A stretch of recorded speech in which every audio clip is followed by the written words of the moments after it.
Hmm.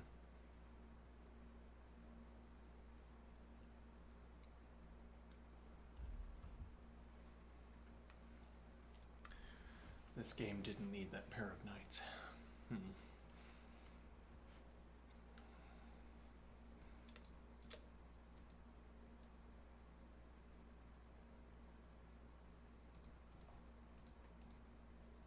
I assume this actually is the move if you try to force this.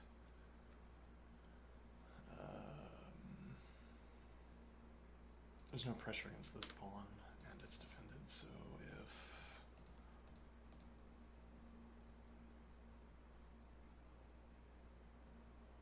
There's not really a punishment for this rook being on the third rank yet.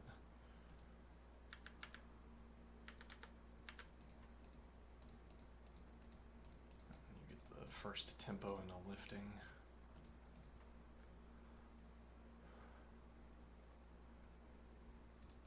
Two pawns in front of the bishop, you might go for this immediately.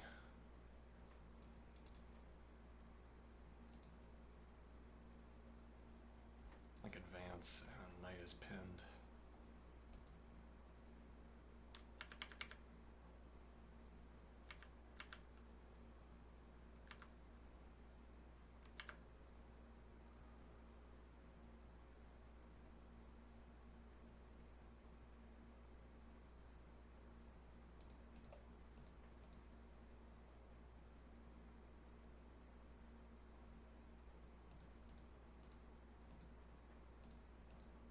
Oh.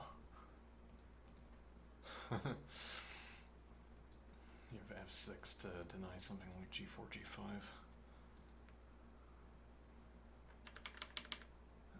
Let's see. Alright, c4.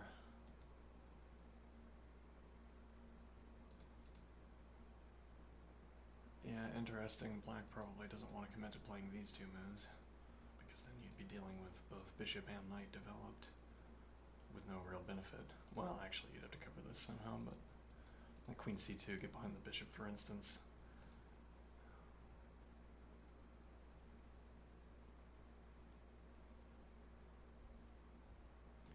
Claim this is a problem immediately, though at the same time activating this rook. Does white need to advance this pawn? Would be a question here.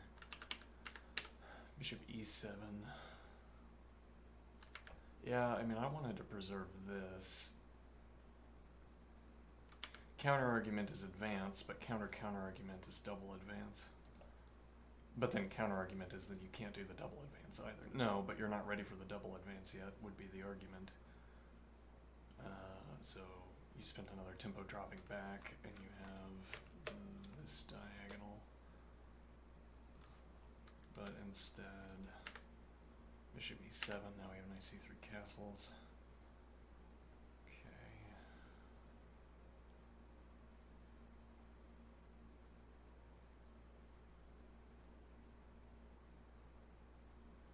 Yeah, well, I mean, there's the question, how is white going to support? You don't have this. And if the queen can move in advance, you could drop back in response to an advance. And bishop out with tempo against the queen. You could advance yourself, though now you can't support that, but okay, it's not text. Alright, so knight c3. And then castles. Alright.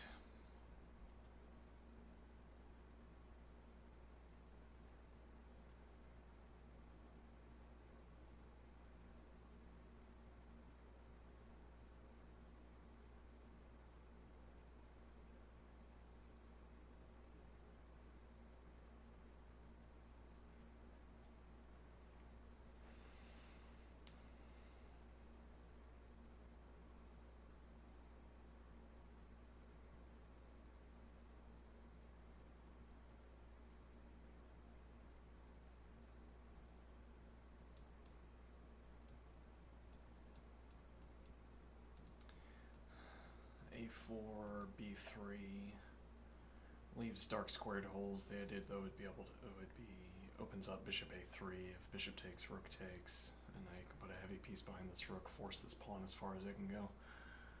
Though how far it can go is not so far. Yeah, and then afterward you're still not supporting the b4 advance, which is where you're probably going to be meeting this pawn.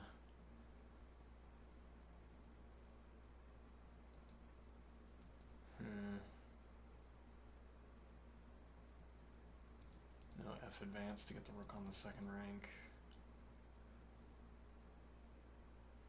So queen c2, queen e2 are plausible. Rook b1.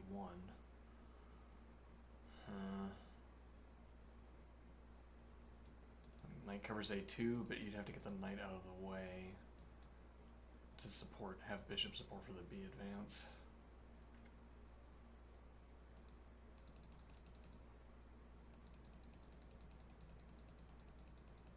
Yeah, it's like you don't incidentally pick up support for b4.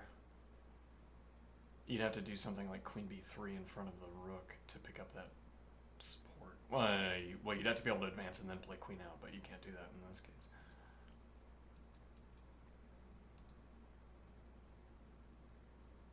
Well, because if for instance advance, bishop takes, rook b1, now the bishop is pinned. Oh, and then we're threatening a3, right? So the line I was looking at was irrelevant.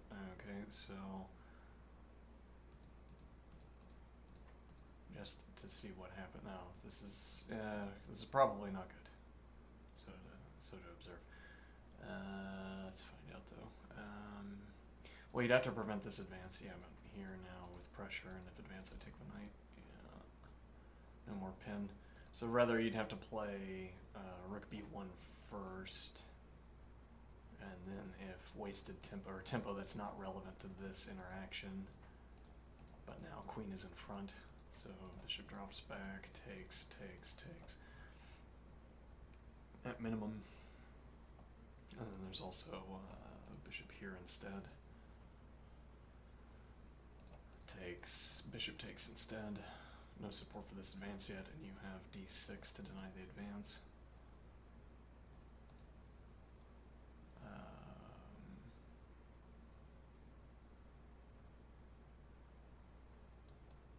Well, it's not, perfect, but let's see.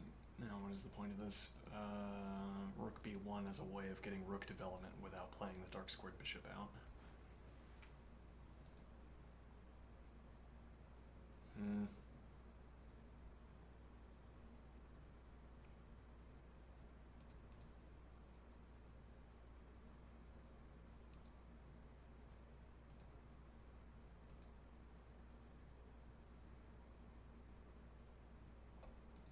Wait, why aren't we just immediately doing this? Oh, yeah. Works. Okay. Knight a4. Okay, that was some bad analysis. We did not look at the correct lines. No, indeed.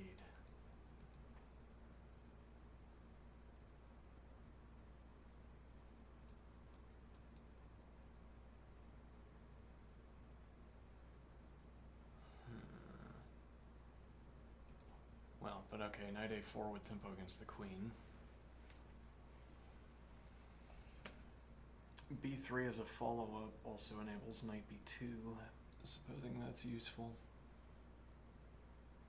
But also, actually, you're defending b2, so even if queen maintains the file. Yeah, and actually, you can't dislodge this knight defended by queen at the moment. You'd have to use rook to do it, because you're not going to get the bishop dislodge.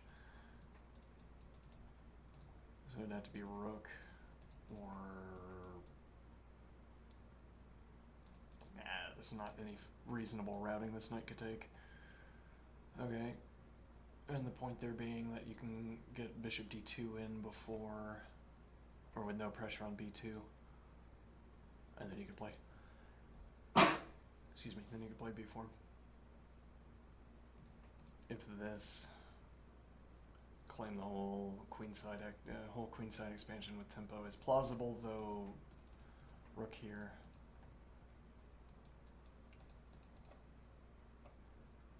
The full expansion, yeah, even all the way, you might say.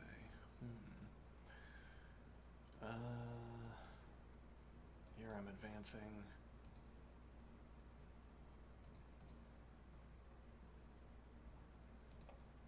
Here I'm playing bishop e3 instead.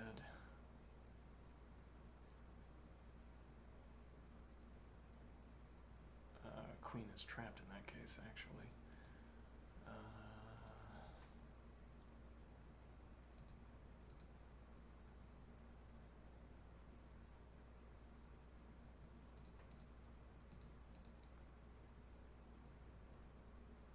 Threatening to capture.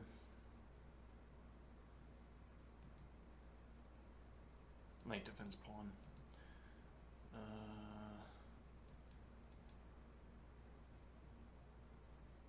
Depending on what the queen does.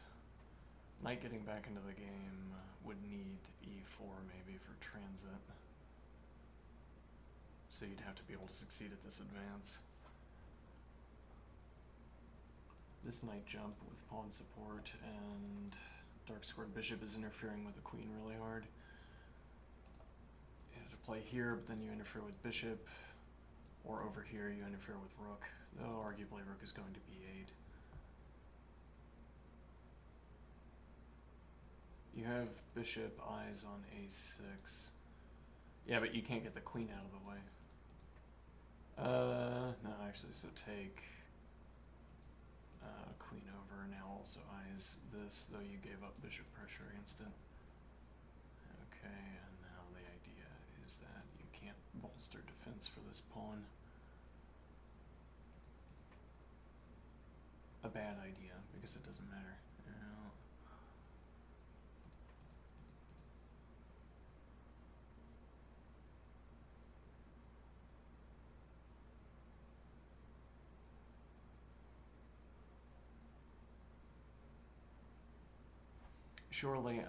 Surely black would not go into this line. Okay, so what is the point? You don't want to play in, then your squares are limited. I assume if you go on this diagonal, black claims the free development immediately. Here, pressure against knight is meaningless, and you don't want to be opposite bishop, I assume. Probably c5 immediately. One of the two has been advanced. Okay, and now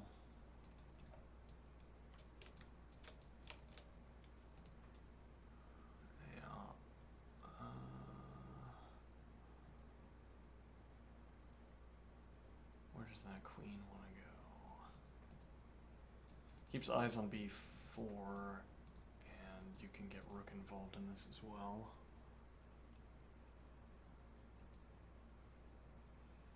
Do I care, though? You'd have to follow up with bishop f6. But yeah, the rook development and bishop out to a6. Get the bishop off to the side of the board so it doesn't interfere with the two rooks. I think this is solved.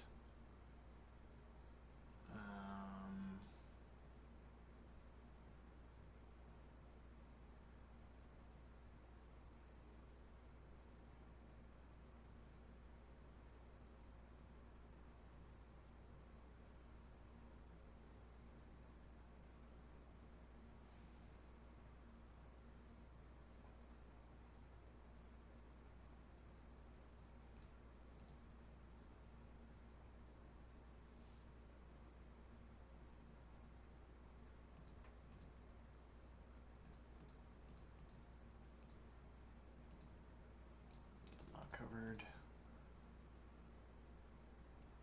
Rook f3, yeah. This doesn't seem like this mattered. Good for white. Queen f3 or rook f3 followed by bishop e3.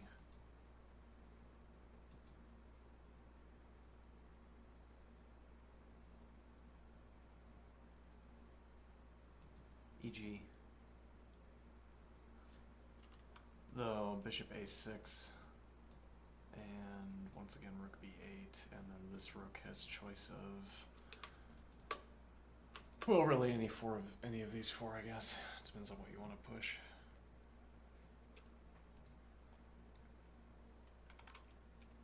Incidentally, something that strikes me, I say, rook has any of these squares.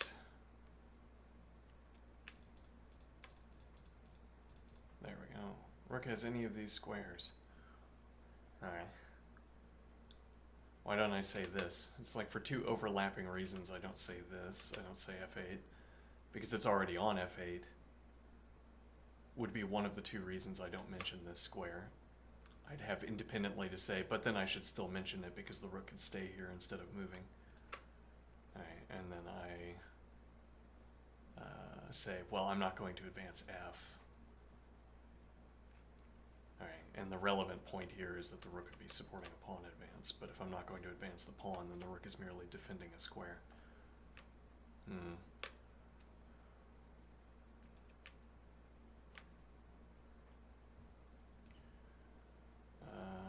Let's see.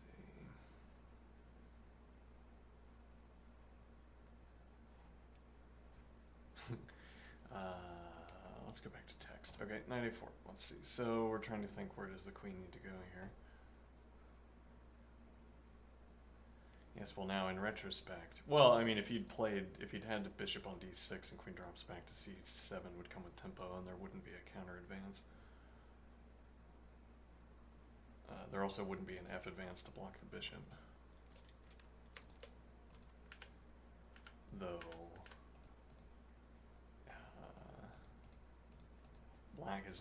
white is not obliged to kick the queen.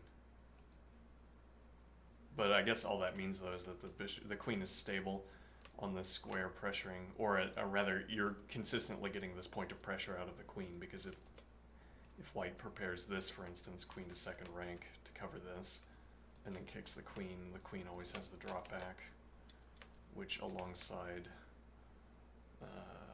the bishop applies winning pressure against h2.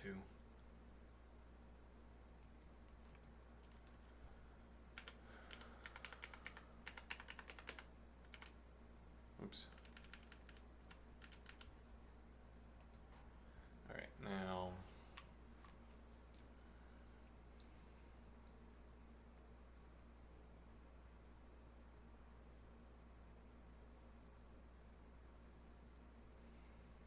instead, I guess you're going to be looking for activity on one of these diagonals.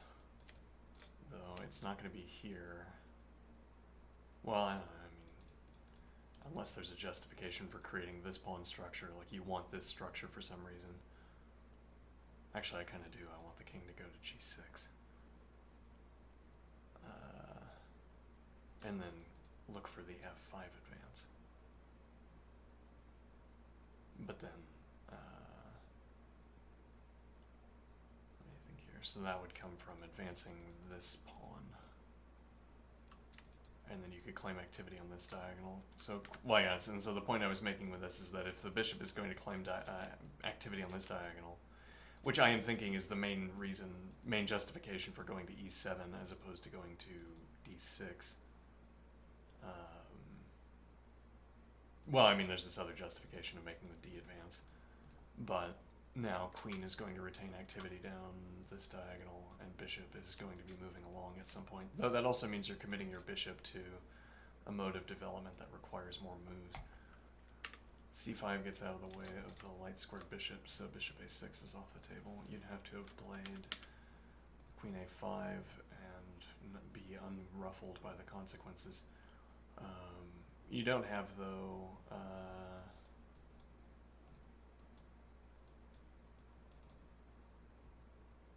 you wouldn't be able to play bishop a6 anyway. c5.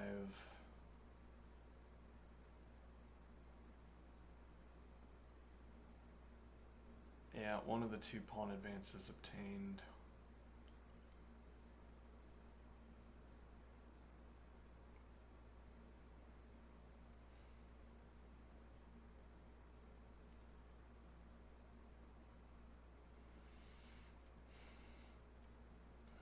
How fearful does black need to be of this kind of advance?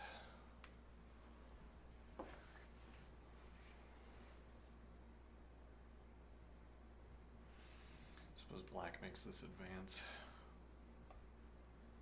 If black makes this advance, I'm saying that...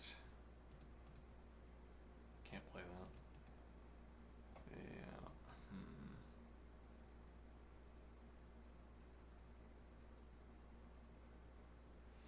It's not remedied by F for the recapture either. I don't want black to get this activity. This would be even better stopping. Well, no, actually, advance and then F advance, and we'd have to think about whether the rook defending F6 under this pressure was good for the rook.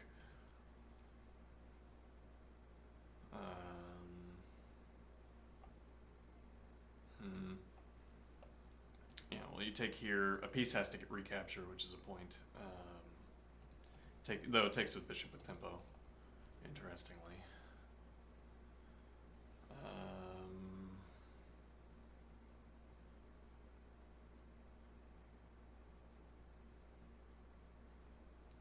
Start of king development. Controls the knight, but on the other hand, knight is supporting pawn advances. So it was d5, and it was captures on passant. Yeah, well, we couldn't...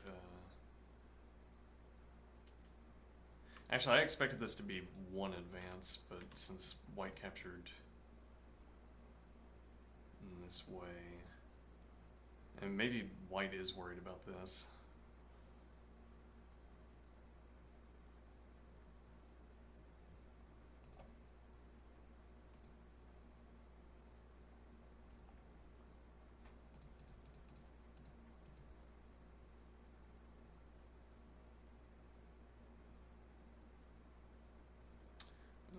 That's uncomfortable. Queen here would have been good.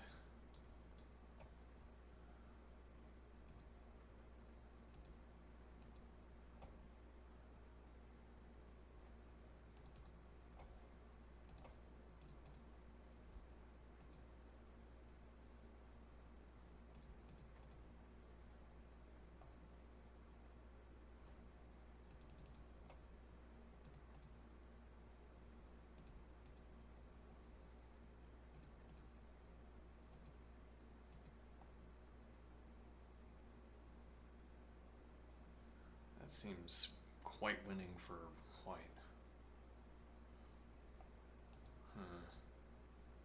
Maybe I'm wrong. Winning is a strong word too. Yeah.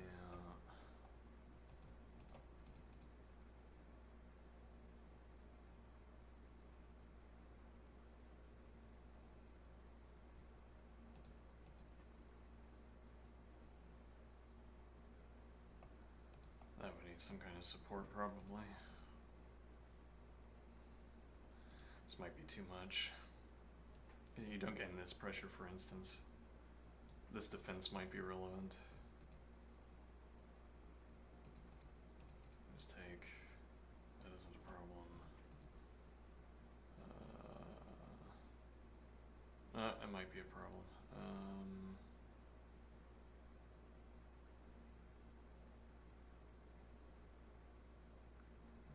Yeah, can't claim tempo against. No, yeah, because knight covers. I mean, almost not because knight takes. No, but yeah, you don't have. Anyway, we have text back here. Okay.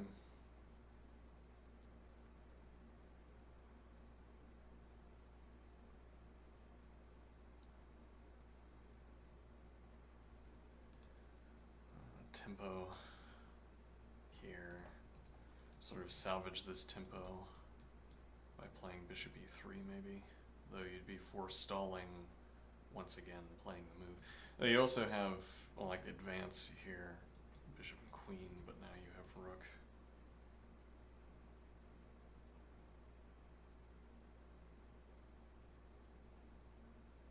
Advance takes, we are threatening to take, knight takes, bishop takes, rook takes.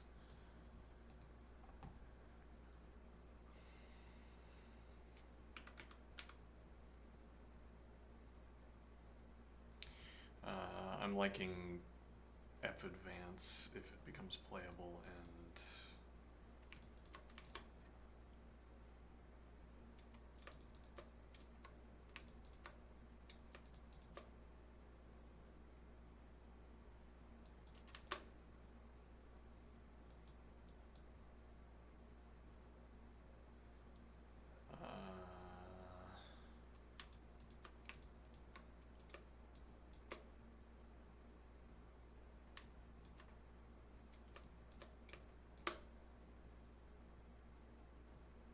also keeps the diagonal open for the queen up to g4.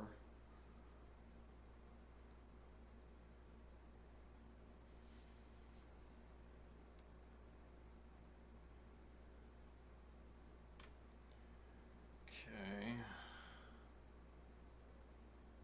Now, unfortunately, we drew this fancy diagram on current board state, so we have to delete it if we want to draw anything else.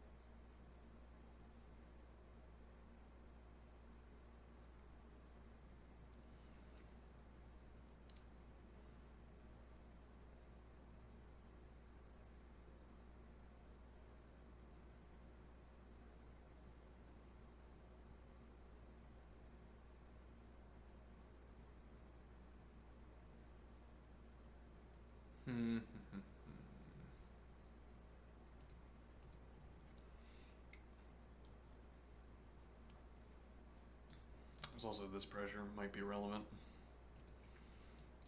Securing knight's position seems critical at this point.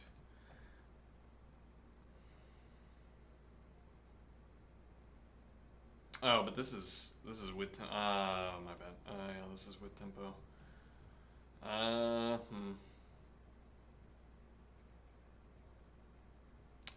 With no advance.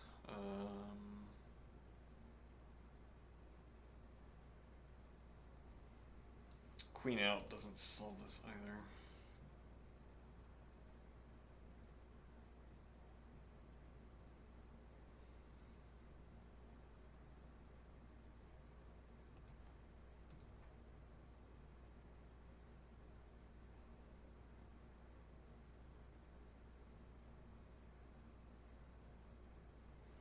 I mean, solves the captures problem. Yeah, that probably forces giving up the bishop pair, which is not desirable.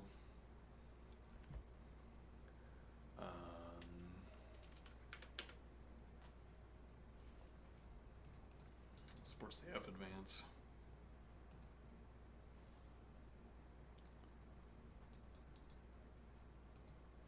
There's a point to be made that you can't take because it's pinned, arguably. Though, I mean, you might just take it anyway because takes with check, king h1, and how do you continue the attack? There has to be some answer to that. It's not obvious that there is some answer to that. Now you don't have the knight either, so that I can advance f.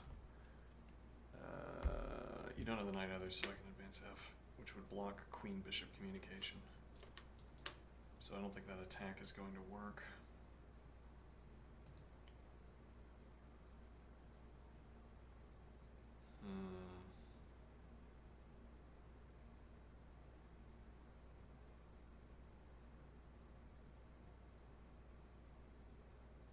Interesting. An idea for later, the idea of a chess-like game that you could map to a map, where you use the spatial characteristics of squares and pieces as proxies for objects, as proxies for code objects. And the idea would be, you could have a different strategy game, so I'm imagining where you model each piece on a map. Or, okay, fancifully, you have an actual battle, and you model the battle as a chess position on something other than an 8x8 board. And the idea would be you'd have some way of saying the activities available to this regiment constitute a two-prong kind of thing like this, so that the mapping was good. Like you could model. Anyway, philosophical idea for later. Well, okay, so g3, what about it? Supports the F advance.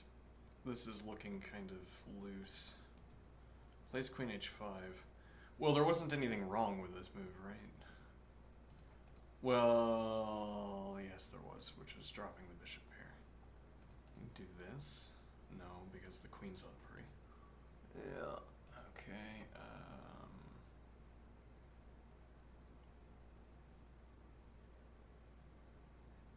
Yeah, I didn't want this move because I didn't want to give it the bishop pair. Though you might ask, which is the better piece in an attack? Which of these two pieces?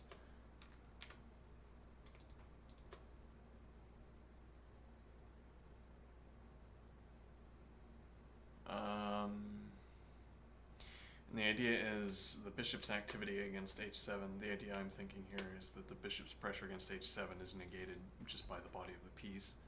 It's not, for instance, the case that the knight is covering the square,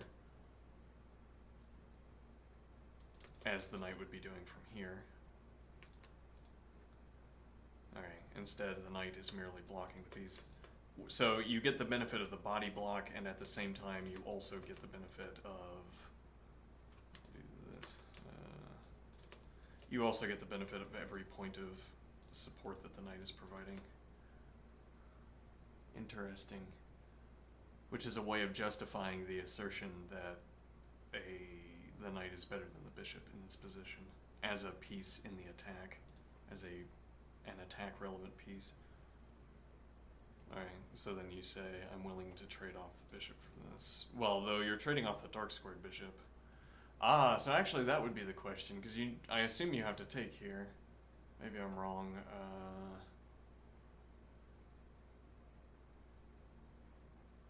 I mean, you could go back to f3 and then here. That doesn't seem preferable. Keeps eyes on a6, denying bishop development, though the board is completely different now. It's not clear where the bishop wants to be. You don't have a light squared bishop anymore, so maybe like this. Just keep an eye on these two pawns. Turn the bishop into a big pawn that has a piece body in front of it. Queen defends bishop, keeps eyes on h2. Look for this advance to free up the bishop from its defensive responsibilities. Or you could advance the rook either to 3rd or 7th rank. Rather, 7th or 6th rank, and then drop bishop back.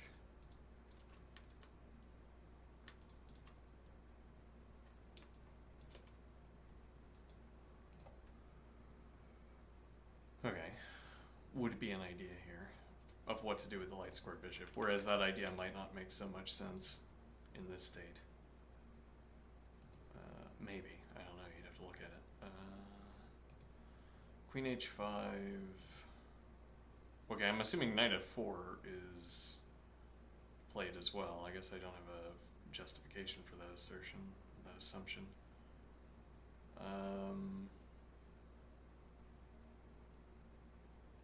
Well, so it would sit on the board, this option.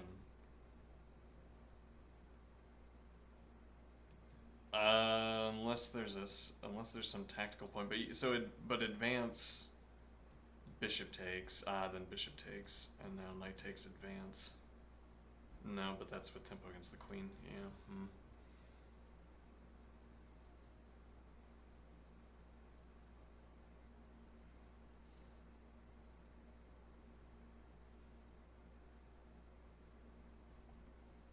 Like here, let's suppose. Which makes a kind of sense. Let's see, so we advance. Now, if you played knight in, but this is also a tempo, yeah, but takes, well actually, okay, so if you take with bishop, now this advance, knight captures, defended by bishop, but that would discommunicate the bishop. Does that matter though? This is complicated. Well, no, the problem here is if you take with a knight, you're mated, right? Knight is pinned to mate. I advance, but now you can take with the bishop instead. Yeah.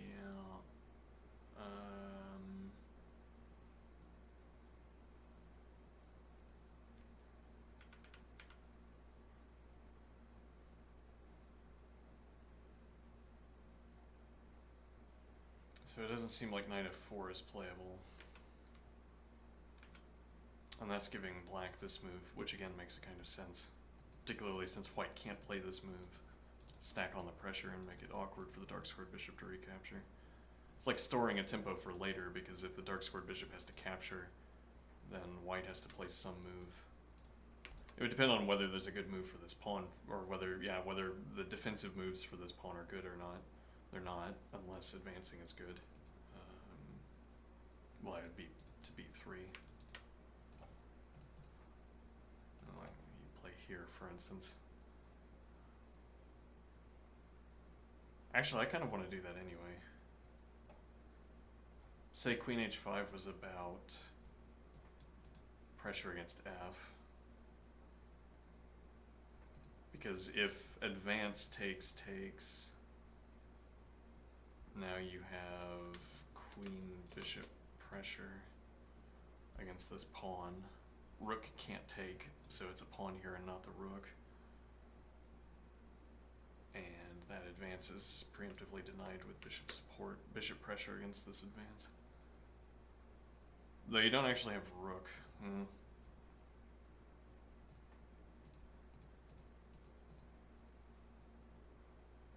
Yeah, I don't want to advance the f-pawn.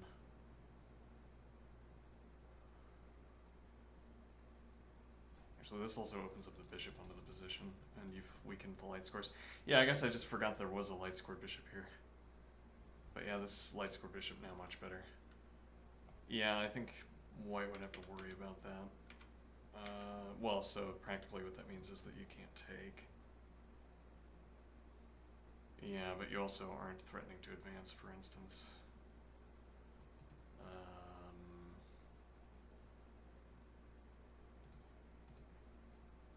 No, that doesn't work because of the knight. Well, I assume.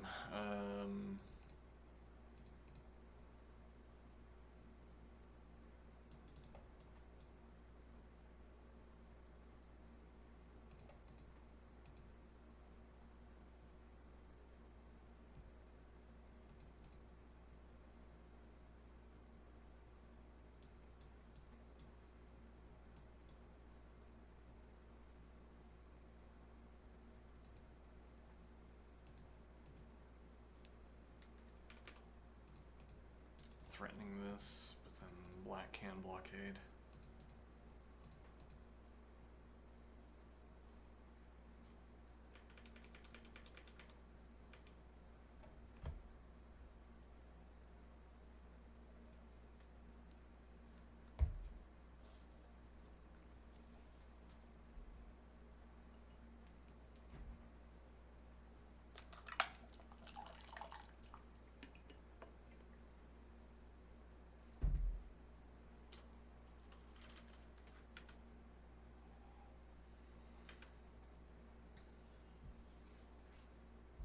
None of those lines ended up having the dark squared bishop move, so the rook on b8 didn't matter. But the idea is that this is a way of storing a tempo, because at some point this bishop does want to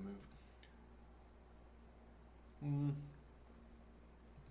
Though, you play rook b8 and the engine says, no, as it turns out, b3, bishop a3, bishop b2. This is the best diagonal, turns out. So this is a bad move because you're inviting white to play the advance that white already wants to play. Or, if you spend a tempo playing rook b8, now the board state is different. You've spent this tempo instead of developing in a different way, so suddenly this defensive option... Well, it makes this the fastest, it makes this a comparably fast way of developing the bishop. In a later board state after rook b8, b3, now a3 or b2 are both one-move development moves. b2 is the only of those that's available at the moment because of this. Okay. Though it's true that you already had these, but it's like saying that if you had to commit this move for other reasons, suddenly this becomes a one-move option, and among the one-move options, it's preferable. Alright, and then in that case, you've invited white to create a better one-move option for the bishop.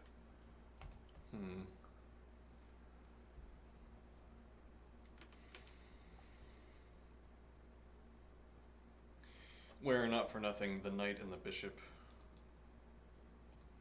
if b3,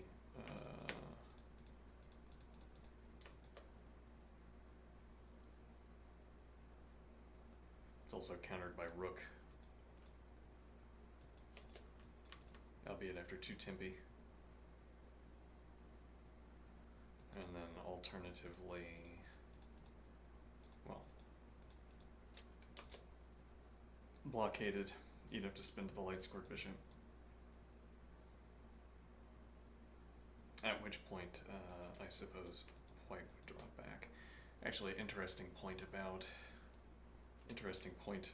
made by this, where this knight is blockading the pawn. Okay, we're talking about these 2 moves to threaten the knight. Now the knight drops back, and now the bishop supports the advance.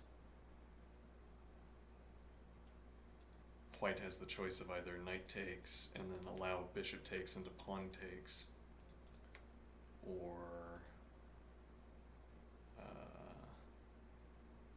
pawn takes, keeping the knight instead. So it is rook b8, interesting.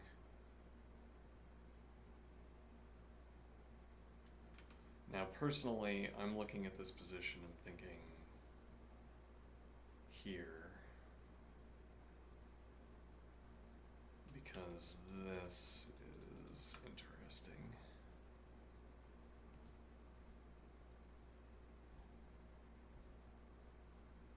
Creates a hook into the position though for this advance, but this advance never proved persuasive is one point. And another point is that it makes this advance less persuasive. Or yeah, I mean, well, if you advance, you already have a hook into the position because my bishop is already here. I'm thinking queen f7 is a 1 tempo response to defend the knight. And then you have the 2 tempo option of playing bishop d7, and then with or without moving the rook out from behind the bishop, you can continue the bishop to e8. And now you have 2 points of pressure, 2 points of defense on the knight.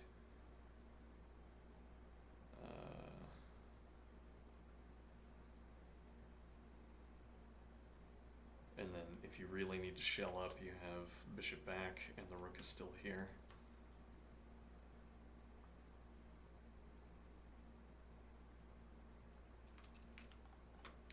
Bishop from e7 is still supporting this advance. So you could open the bishop up onto the queen side to extend its range. And you have 2 heavy pieces supporting the next f advance. Though no minor pieces.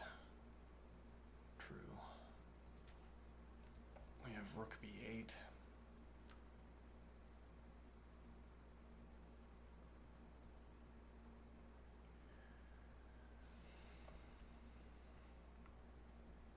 Well, yeah, what is white threatening here?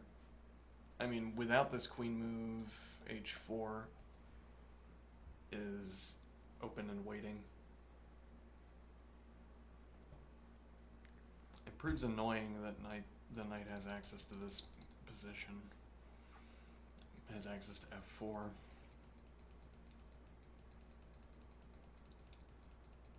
I'd like to deny that, but there isn't a follow-up by the queen that makes sense of queen h5.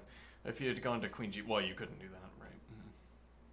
But falling back to h3 to keep eyes on h2, both on opposite side of bishop and doesn't stop this knight move, remains a fork. So h3 is not really an option. This wasn't really an option. Yeah, and there's not really a move you can choose from this position that makes sense of queen h5. There's not a follow-up queen move, is a different way of saying that.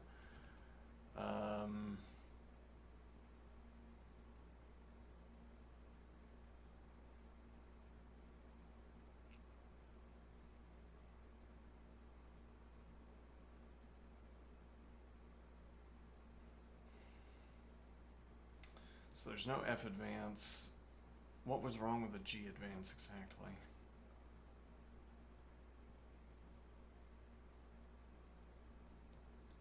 Nice bishop back to e2, bishop e3, f3 or f4.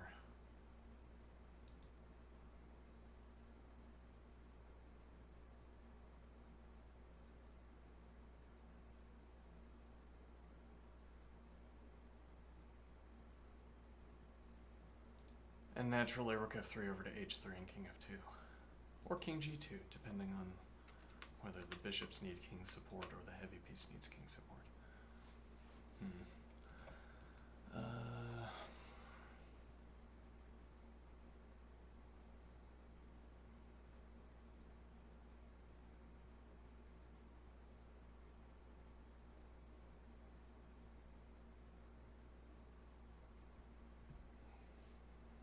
It's interesting, my analysis makes me certain that this is a good idea, what I just outlined. And yet, people don't play these moves, no. And the engine doesn't recommend them, which makes me wonder, how could it sound so convincing and yet be wrong? All of this analysis. How is my analysis tricking me into thinking it's correct? Yeah, not by being correct, no. Well, bishop e3 to reclaim this knight move, to salvage this knight move. But that would also sack a pawn. I mean, there was, incidentally, yeah.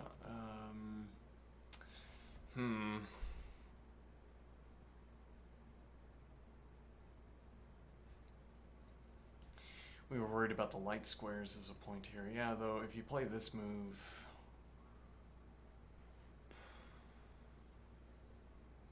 Giving up this as well, like we've just taken this square away from your knight and now you're denying this. Your only option then would be to drop back to e7.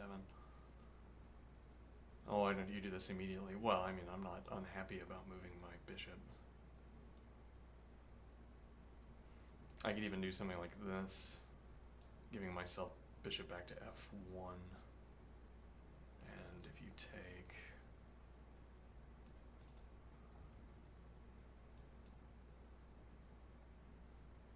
And now... Though actually, okay, hold on. That's a point I did not even notice. This queen supports this. I guess, I don't know, it's like I'm blind to this kind of thing because the queen is such an unstable piece, and it's so easy to deny the queen a rank. But as it turns out, you don't have anything that can pressure this. Well, if you play here immediately.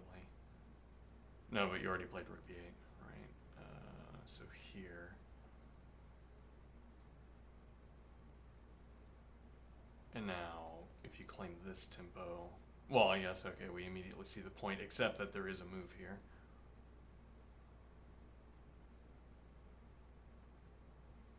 Yeah, but it's not a move here, is it? Because now this opens up. So you could recapture, but bishop takes.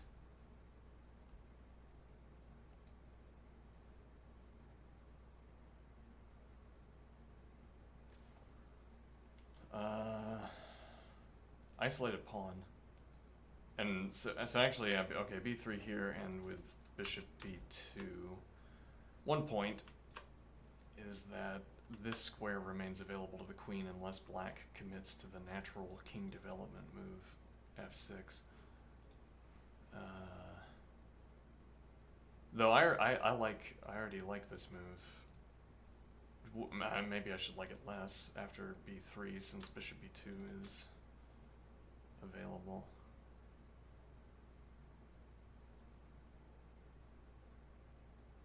Though you can't play this yet because of the fork. Well, I say you can't play it. Well, yeah, I mean,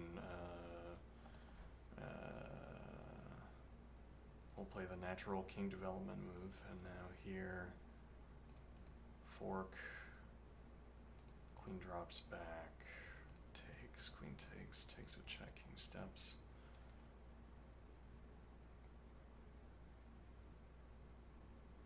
And then I go back. My position was already perfect. I don't want to change it. Alright, so now we have queen f7. We have bishop dropping back like this. Where bishop d7 back to e8 opens the passage up for the rook.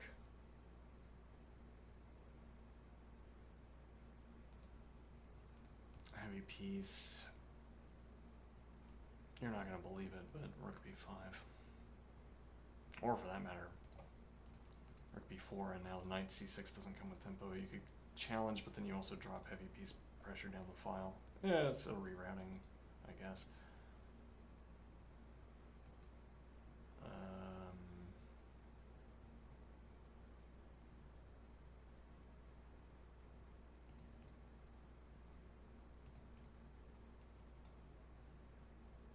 Or if I think this is a good rerouting, then instead here, denying the advance. We could put bishop on other side of rook.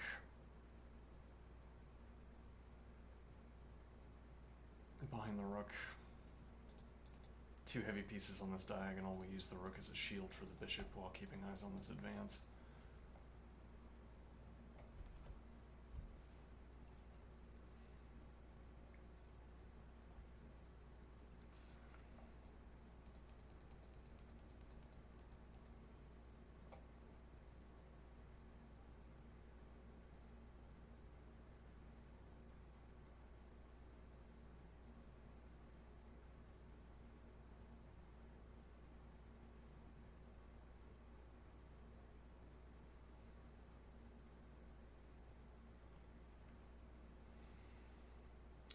Why does... Well, so you just can't go for... Yeah, all that tells us is that you can't go for bishop e2 immediately.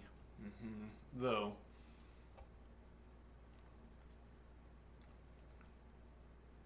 Actually, this is available immediately.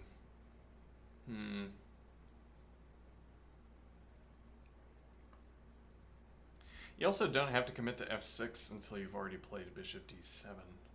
Light squared bishop hasn't developed yet. This also supports a5, not for nothing.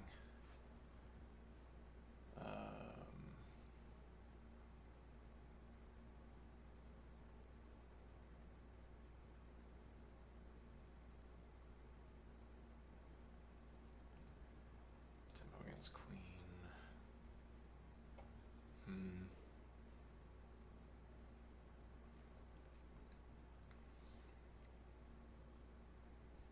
Not enough coverage for this square.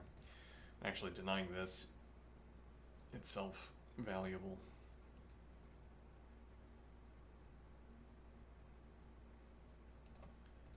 f6 though, also denying two squares to the queen on this rank, which is otherwise completely controlled.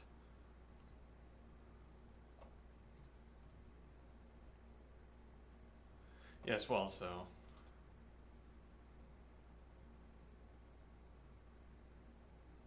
Well, actually, playing rook b5 also prepares rook b8. So if you play bishop to d7, rook b5, rook b8 is available. An alternative observation here would be that if the game turns out this way, you could play... turns out such a way, you could play rook to f7 and use the rank. So you can keep the rank, these 4 squares for the queen, you can give them to the rook, but only by also committing a queen tempo. Not clear how you'd spend it. And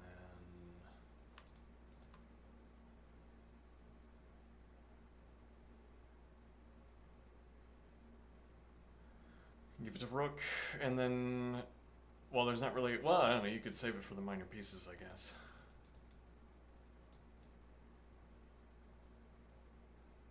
Makes little use of this square d7. You could be looking for rook d8. Interesting. Be looking for rook d8... Bishop, I mean, you don't have to drop the bishop back for for the rook on d8 to be valuable, to be serving a purpose. Then you wouldn't have to commit to moving the bishop off of c8 at all, because the rook is already on d8. Interesting. And the reason the rook is on d8 is because, well, one point is that the bishop might want to get over to this square and onto this diagonal. Okay. Now what is the idea?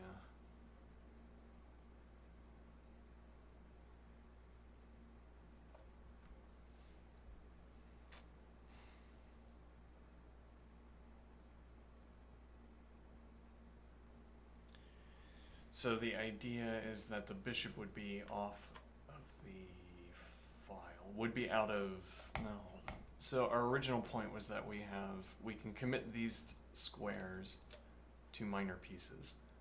Okay, but the bishop, if it is going to go to the king side of the board, is not going to be using d7. Certainly the bishop on d6 is not going to use d7 either. And then there remains the question of whether the knight could use d7. But actually, now that I'm thinking about it, that seems pretty plausible as well. If we played rook d8, now knight with pawn support from f6 could pass through to d7. Okay, and you could commit to that before or after.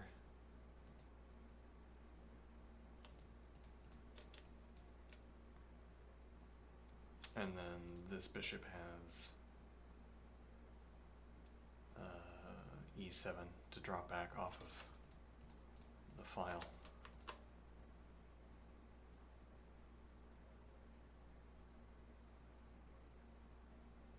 And now the rook is doing the job of securing the positions of these minor pieces in part. Like g3. Oh, I mean, yeah. Well, you're taking load off of pieces. You're distributing load across the pieces. So I'm imagining. Ah, it was rook d8. Look at that. Hey.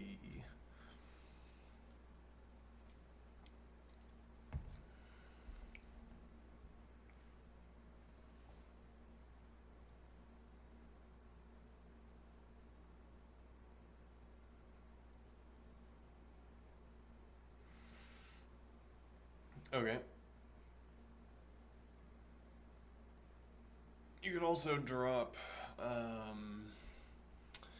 bishop all the way back, but when would you need to do that is a question here. If it proved critical to claim this tempo against the bishop, you could do that by dropping back to f8. I mean, we've been considering e7, but then we noted that the knight and the bishop interfere on e7. So all the way back to f8 is an option, but then again, I'm asking when would you need to commit to that? Could you, for instance, play knight e7 before you play the bishop back? And the point of this question would be,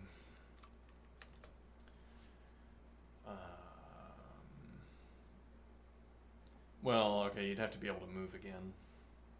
Though heavy piece and minor piece both supporting this advance.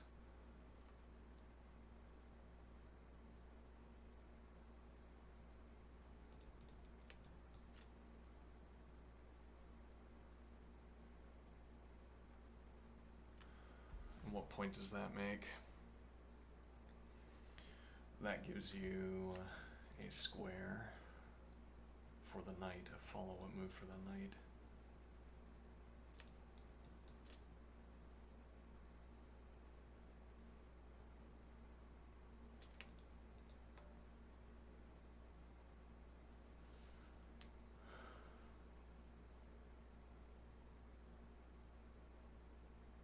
Ah, yes, that is something I could do. Hold on. Print screen. Okay. Paint. Alright. Diagram 1.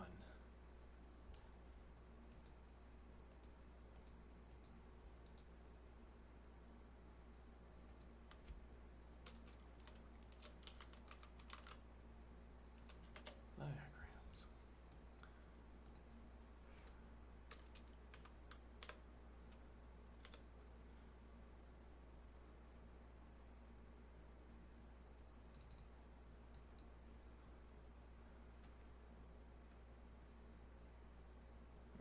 see here.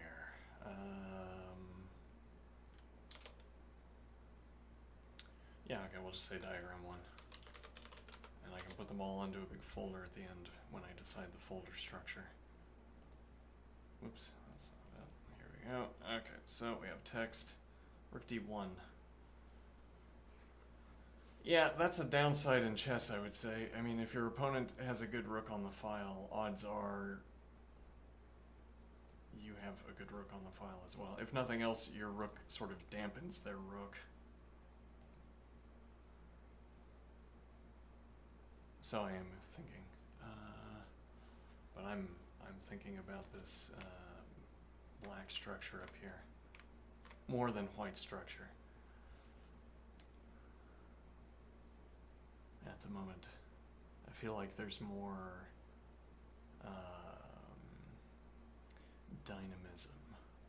dynamic options. We're going to be putting hypermodernism to the test in this game, perhaps.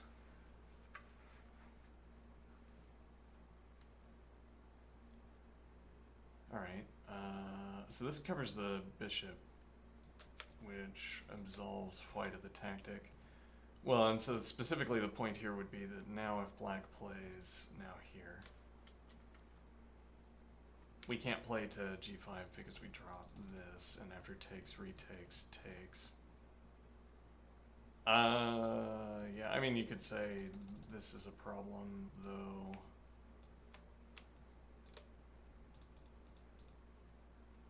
Though, I mean, that's a problem in itself because you can't discommunicate the bishop.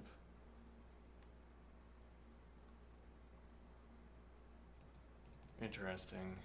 It's like you can't advance here, for instance, discommunicating the queen from the bishop.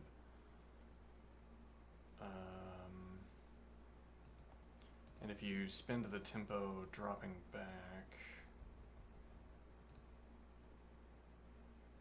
Well, it was here, but what does this do? You might just be running out of firepower here. Well, here, actually, this might be more persuasive. No interposition. Takes would distract the queen per force, and then the bishop hangs.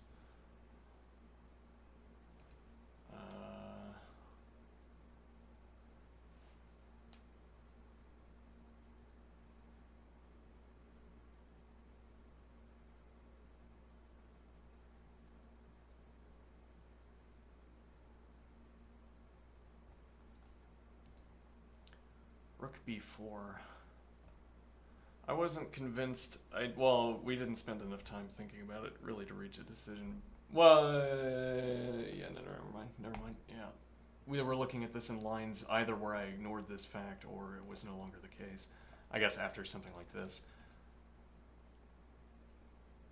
This might be signaling that black doesn't play this move, which I think is sensible. The knight is doing a lot of work here. It never seemed all that winning to follow through on this threat. And white would have actively to do something about this, because... Like the only... Okay, I mean, yeah, actually that would be an analysis to make here, that when is white going to move this bishop, or for that matter, when is white going to move the queen? You could say immediately, but that's not the kind of question I'm asking here, I think. Though that might be a relevant answer, even though it's not the question I'm asking. When do I plan on moving the bishop? Because it's only until you move the bishop that black retains this threat. Okay, so do you want to play a tempo putting bishop here? Maybe. This also defends the rook. Okay, so you could do this, for instance.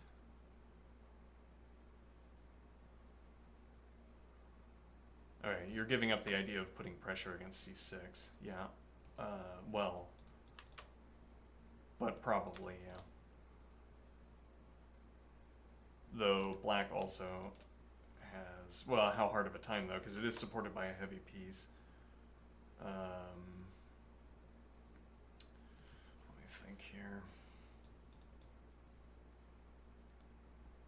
Unlikely, as noted. Yeah, it's too much material covering f4, so there's not going to be this f advance.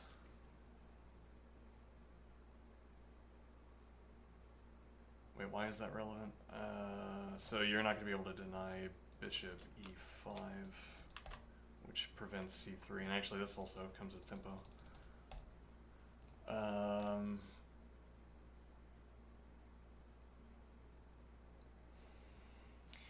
Though, after you've dropped back, you can give up bishop control over f4. I mean, you can give up bishop control over f4 whenever you want, actually. If you played this now, for instance, here. I like the square for the queen, incidentally. I don't know if I covered that when we looked at this queen position earlier, but there's no pressure down the diagonal. Well, there could be pressure down the diagonal. If black is willing to give up this. Though if you give up the bishop, if you pressure the queen like this, white has the option of escaping the pressure. If the knight's no longer on f4, the queen could be looking at g3 and then h3, though then opposite bishop. Yeah, never mind, that's not good. But okay, bishop drops back, bishop g3. It's queen opposite queen, which is a different question from bishop opposite queen. And you don't have the pawn advance without the bishop support, probably. Otherwise, you have to advance this and have knight support. Or you have to go for this advance, but then arguably that's making your king less safe.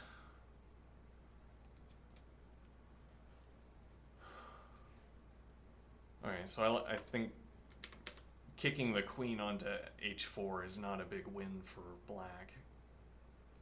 It also doesn't commit white to being on the third rank. Actually, there's a question here that you could ask. And then we have to play here. But then if you advance, you drop pressure against h2. And then we can move the queen and just get it out of there.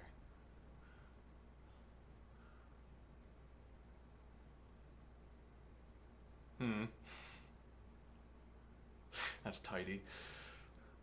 And then we can drop bishop back to e2 and get down to the serious business of developing the king.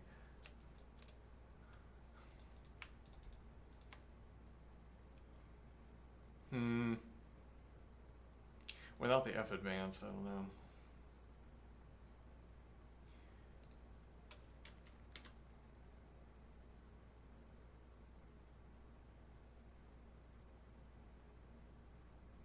Okay, let's go back. Rook b4. Right, so we're saying, let's say the queen stays on h because you take here, and now the queen is still on h4, as it is. Okay, now we have rook on the third rank, which could arrive either to apply pressure with bishop against g7, or to apply pressure with queen against h7.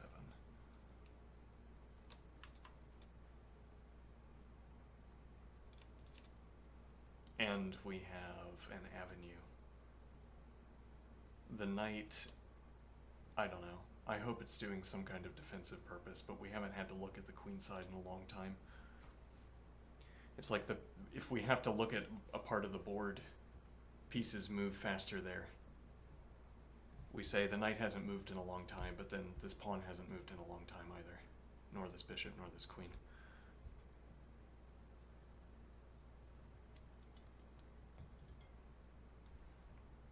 And maybe more relevant to say this knight isn't going to be moving, but nothing on this side of the board is going to be moving. And the activity that this knight is going to find currently is most probably from the pieces that are on the queen side, because knights are close range pieces. So if this knight were to reactivate into the game,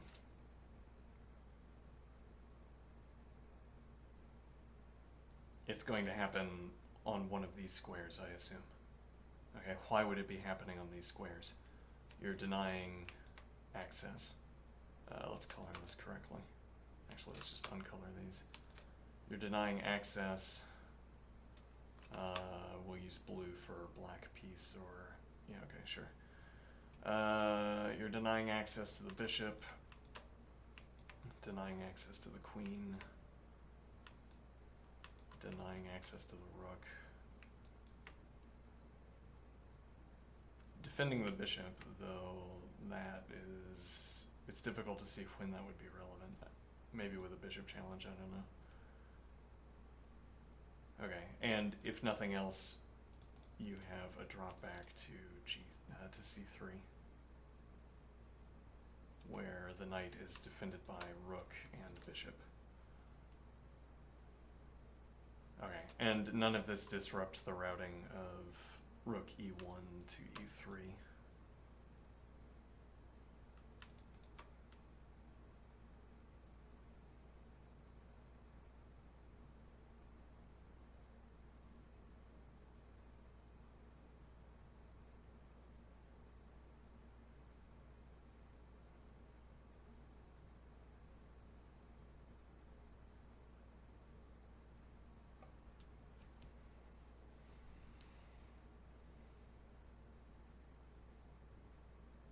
Interesting way to tie up that observation. Well, we could start asking what the knight can do from c3, whether that's a good square for the c3. It's not obvious that c3 is a good square, but then e2 afterward. d1 afterward maybe if we want the knight to be more defensive, though it's also on an open file and it doesn't cover d2, so I don't know, it doesn't seem like a good square for the knight. And then controlled.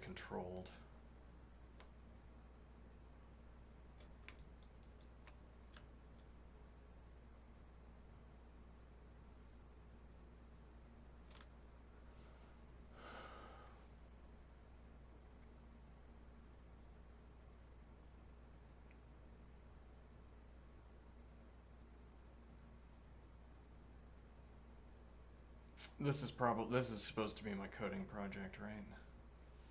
A better, an extension for arrows, where we blatantly violate copyright on what these arrows look like and this color scheme, but we extend it.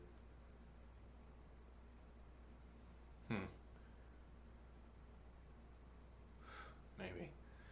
Alright, I'm going to take a break here. I'll be right back.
myself. Now what? Now I don't then want to give up my bishop. I don't therefore want to give up my bishop.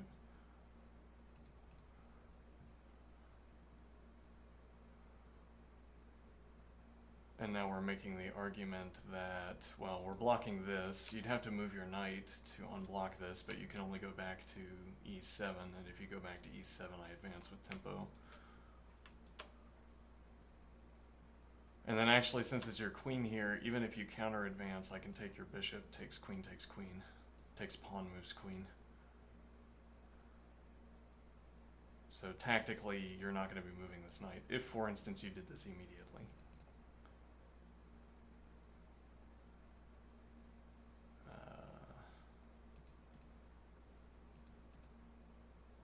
This actually isn't mating, interestingly. And you, well, it's not mating, actually.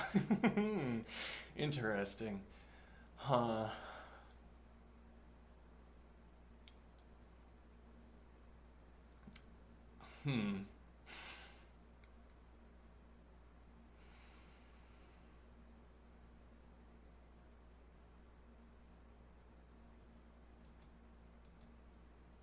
Yeah, this is difficult. Well,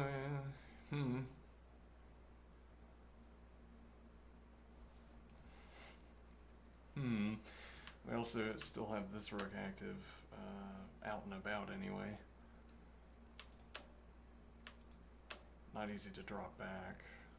I mean, you could be going for...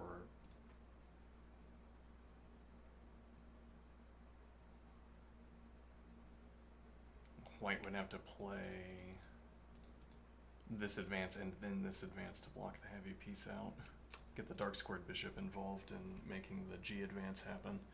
And then you could advance against this king structure. Though there's also the point that if black can move the knight again, the knight's going to be on a square where it covers g4.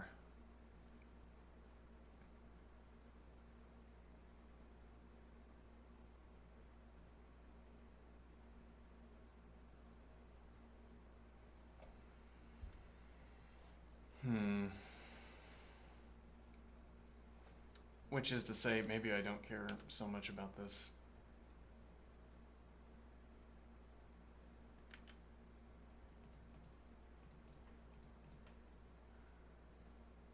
Yeah, okay, fine.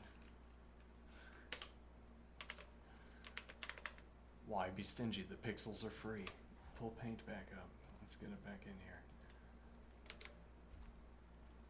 I like this diagram as well.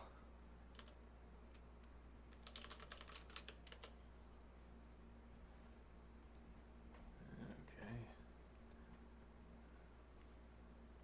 Now it's gone. Alright, actually now we're threatening this, aren't we? Immediately, in fact, and there is no defense.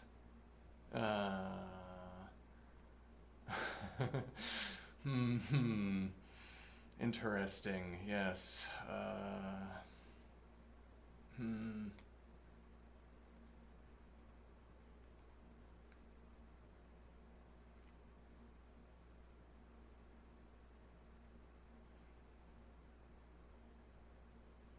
This doesn't work, right?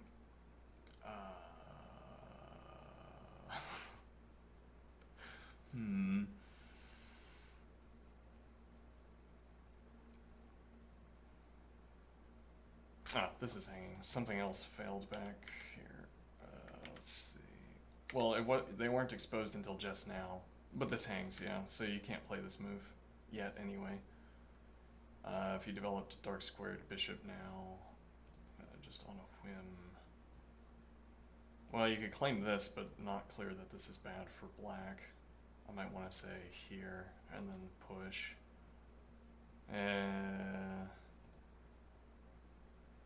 Which I guess the justification for that would be this move, opening the light squared bishop up onto the position. But you can't get another piece to the right of the king over here.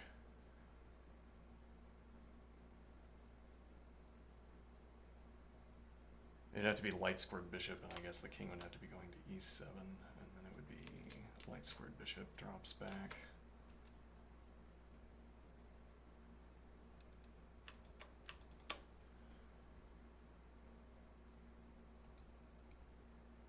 Though then you need the dark squared bishop out of there. Oh, wait a minute, hold on. I'm completely missing tactics. No. Not missing tactics. This was forced if white wanted to force it, otherwise we had to ask a question. Well, this is on pre. Black's choice, or white's choice to ask this question and force the knight back.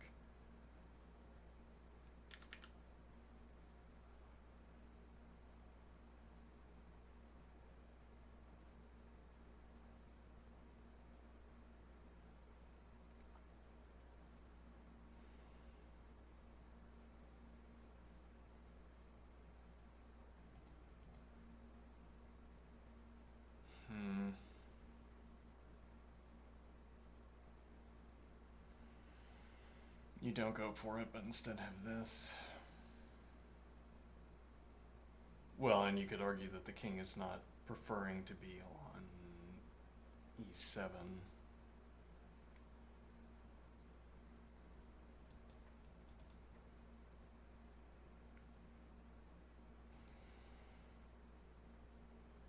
Might be dropping my point a little bit. Well, okay, so what if black plays this, plays knight out here?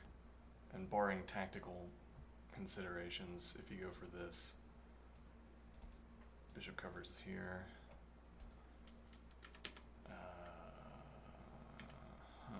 Let's see.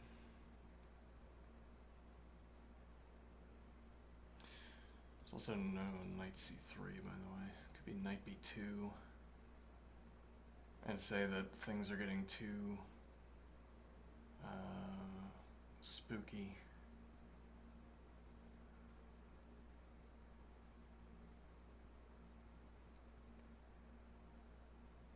Okay, but what does this actually afford us? It gives us defense on the bishop. It gives us a more certain way of developing our knight. Though actually, currently, black has given up all pressure against c5.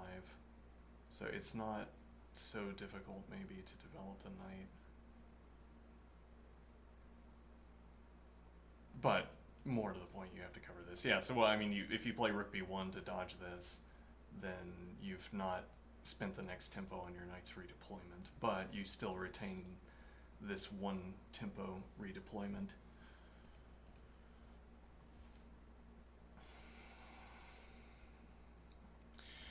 Yeah, and arguably white doesn't want to do this.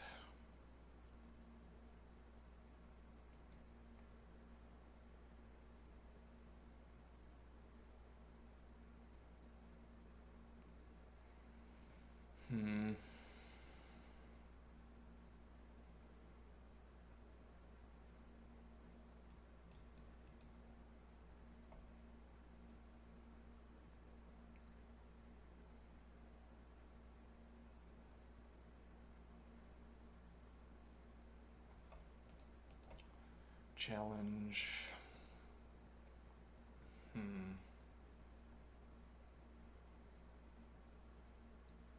I'm doubting sacrifices on f2, though yes, the king's position is sparse of pieces for supporting the king. Though, if black commits to one of these two developing moves for the bishop, somehow this one or this one, queen h3 is more playable to get back to g2, or for that matter, so long as black hasn't played, let's go back here. Well, that's assuming we chose to play g3, right? We've had g3 on the board for a while now. We've been assuming that this was a good move, but there might be a compelling reason not to play it. It's not on the board yet. No, indeed. Bishop b2, which allows here. Okay. So this line could happen. Black could also sit because in the worst case, the knight blocks the bishop, even if you give up the option, even if you unexpectedly, yeah, well that's, okay, even if you unexpectedly drop the option of trading off, the knight still.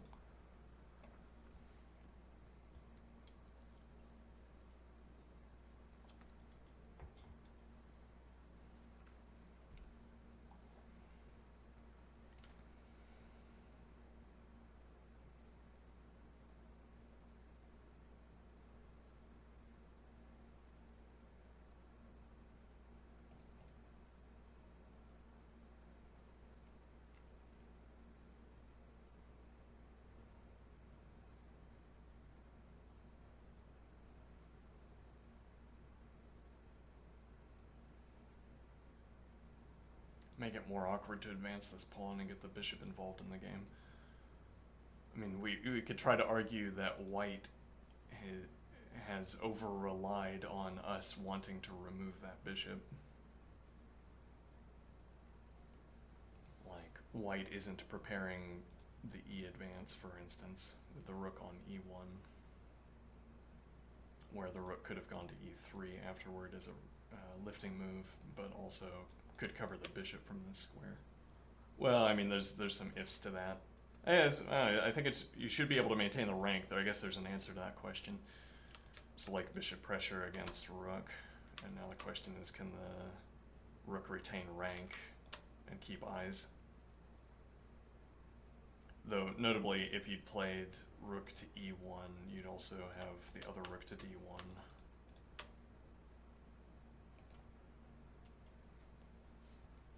Now, if what you instead want is pressure down the c-file, this would be preferable.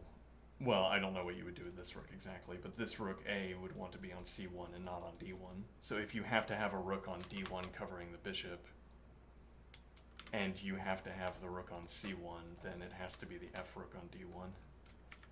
And if you know that that has to be the case, it's nice to get it out of the way up front, I guess. Gets the rook where it's going to be, but also counteracts this rook. It's good for other reasons. But now, so we have rook c1 instead of this rook to d1 and the other rook on e1, where you could defend the bishop in this way.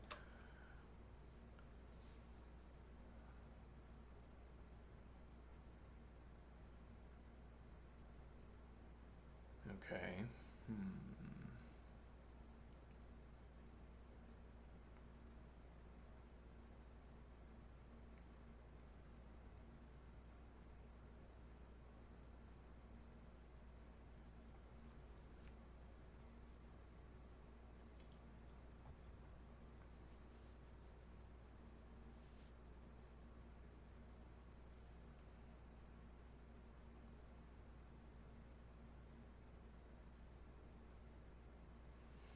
Now what is the idea?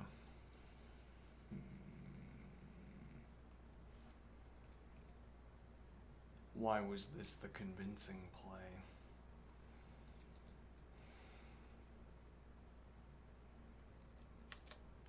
Point I was making earlier, this bishop, what are its prospects?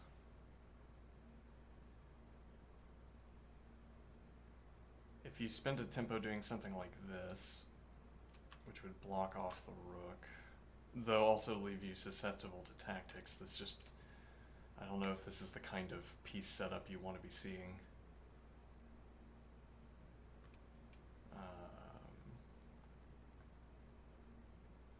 If you're seeing this, you're already giving your opponent tactical juice. But okay, we would have bishop pressure, then this is an alfil while I develop the queen, or, well, that would be the idea. And now maybe I feel more free to move the knight, maybe, so I play, I could be bishop back, and then I play knight e7, and then I'm keeping this light diagonal, this light squared lane for either the bishop or the queen.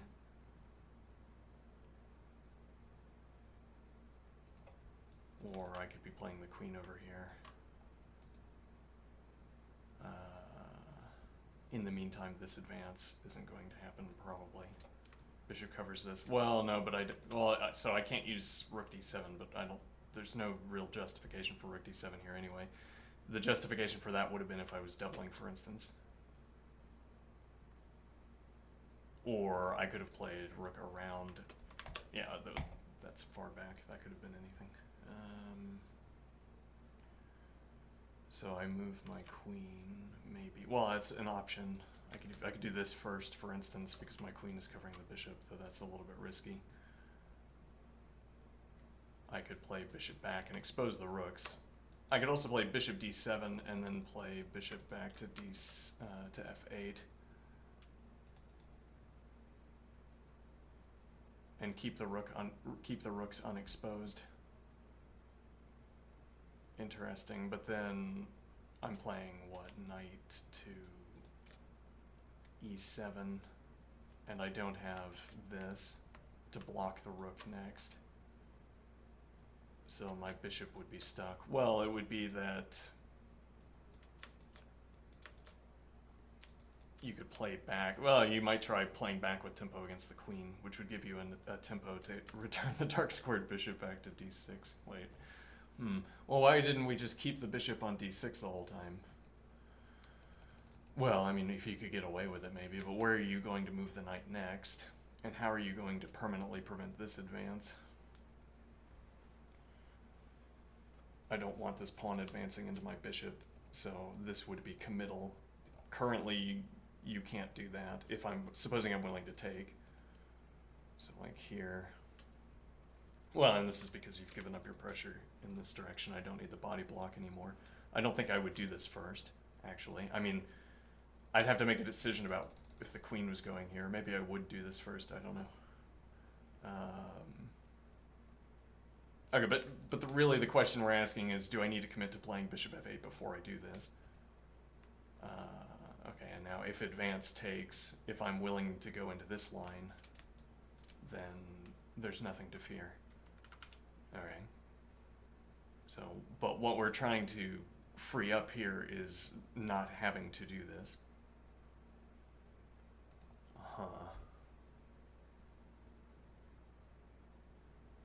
Yeah, I can't go here because of the knight. Yeah.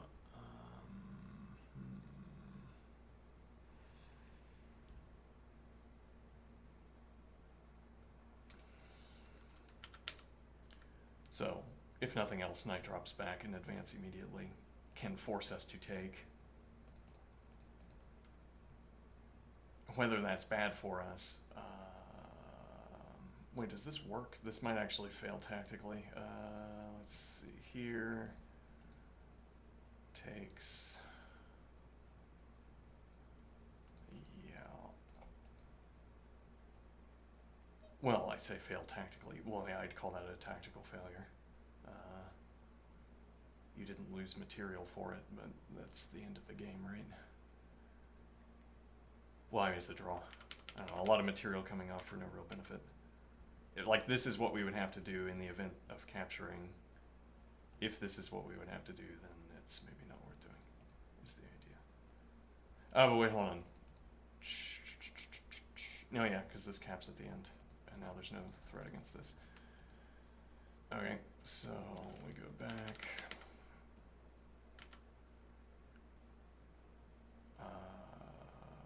Too susceptible to the advance. If you advance here,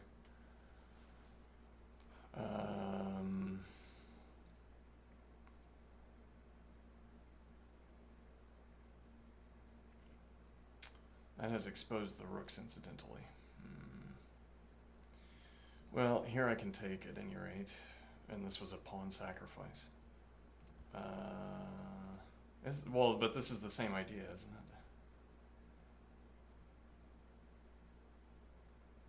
I don't know. It's not so clear. Actually, this returns the pawn, but now something like this.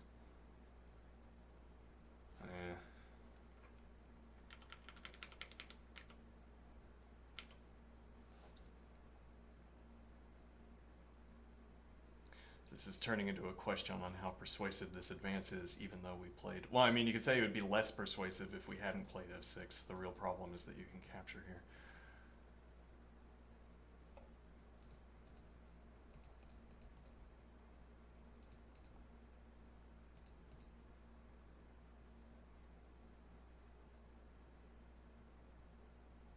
But why?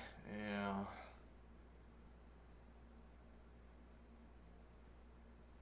I mean, you don't lose.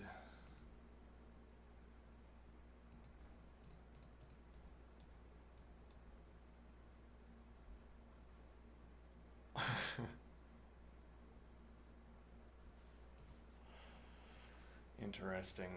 This play is always a question on the board. We've got the two bishops on the back rank, so the queen and the heavy piece dropping back have full access. And I don't think my bishops are blunted for that.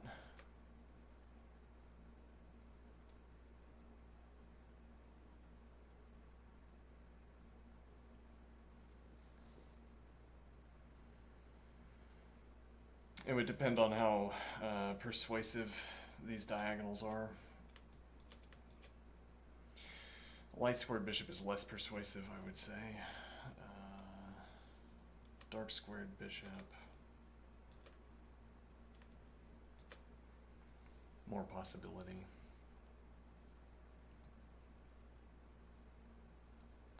The king could advance into g7.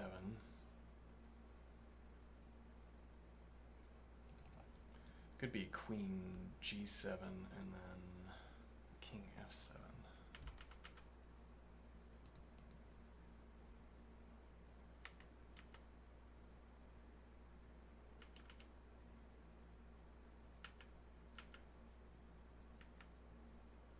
Could also retain this.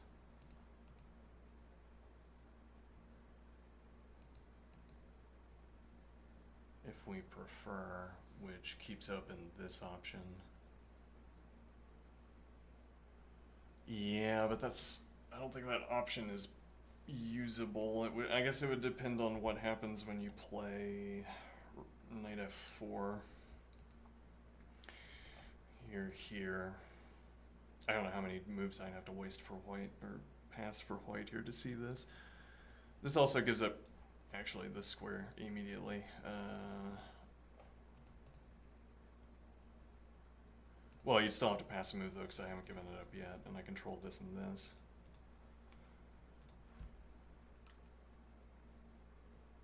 Alright, so you give up a move, I drop back, and now you advance the rook.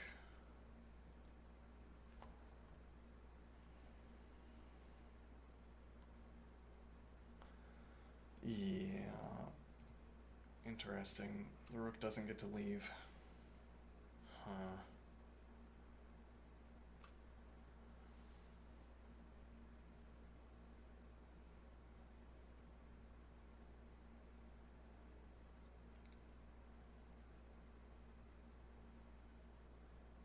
The rook might not care about getting to leave.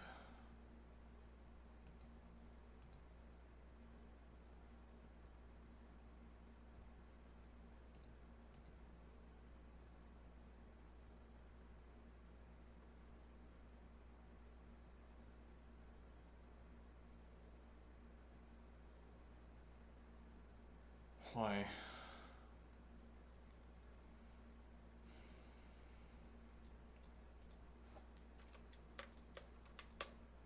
Or with queen, with tempo against the queen.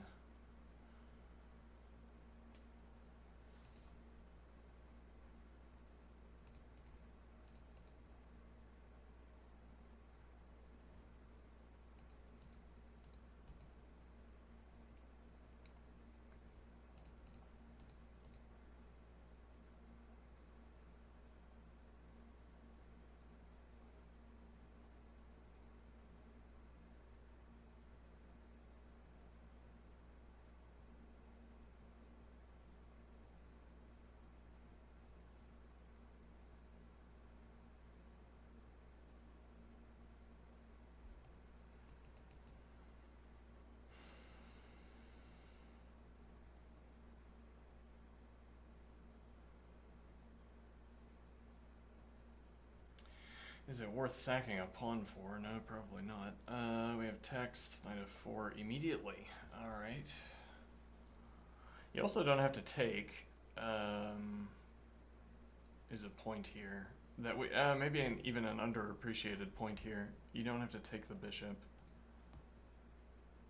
I have to keep eyes, so yeah, I have to choose h4, but this pressure doesn't kick the knight. So black could hold off on taking, and you'd have to commit the tempo.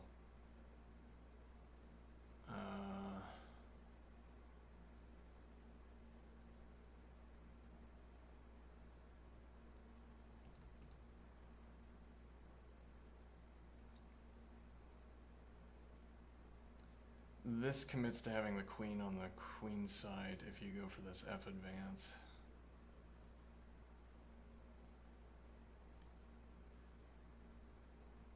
You could go for the G advance so that you have knight G6. Interesting. This is with tempo against the queen, which makes that idea the more plausible. This is covered.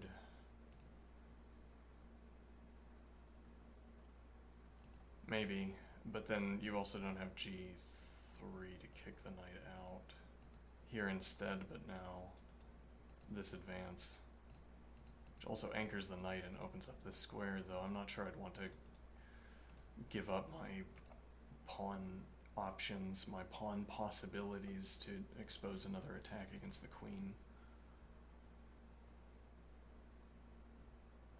This is not yet on the board, and my bishop d2 my bishop d7 might be my way of denying the rook trade.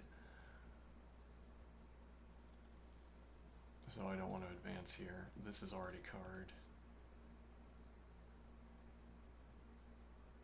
I might want to play this.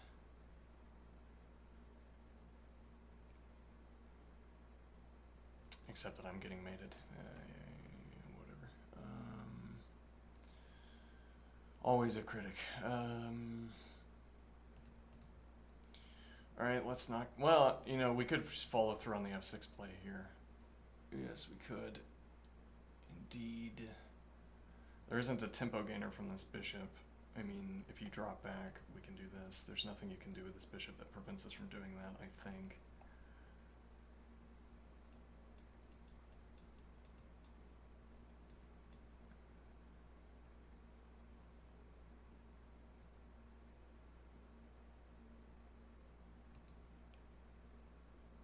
Well, I mean, yeah, you can't go to several of these, because we defend the rook. Okay, now, but also you can't threaten anything, so you could go back to f1, now you're threatening the rook trade, but instead, bishop d7, and then preparing potentially bishop e8, and could be bishop through to g6 with king f7, which also defends h7 and preserves h-pawn options. A new way of speaking, which I'm finding interesting. Preserving pawn options. What does that mean? No, push it twice. Preserving pawn options. Or claiming space.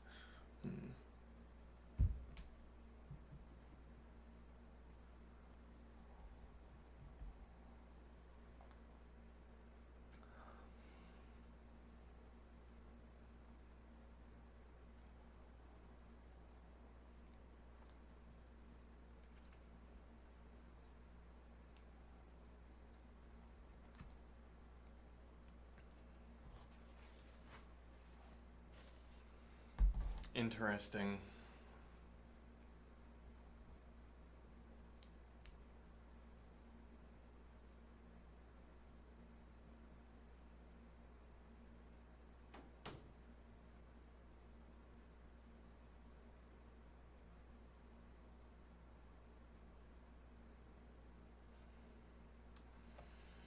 Alright, I kind of zoned out a little bit. Let's get back in the game. So knight f4.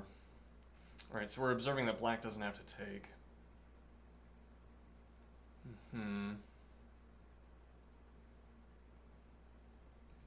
Is queen h4 not required? Somehow.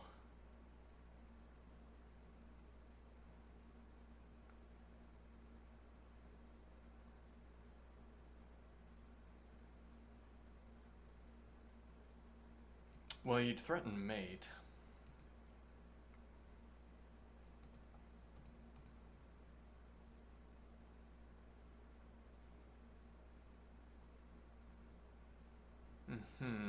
I had not considered that fact.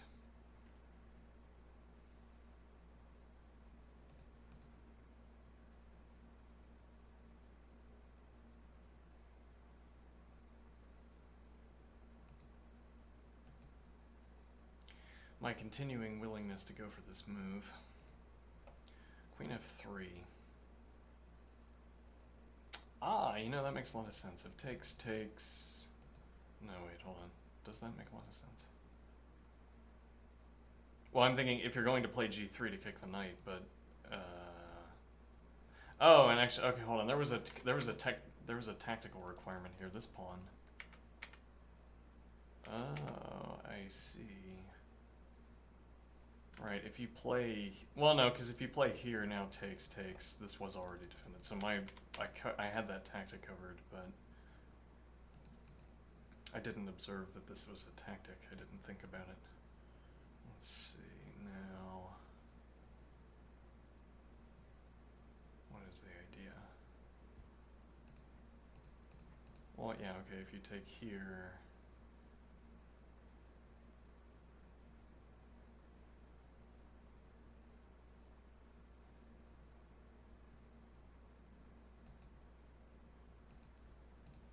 Why would I not care about this? I'm not threatening this advance.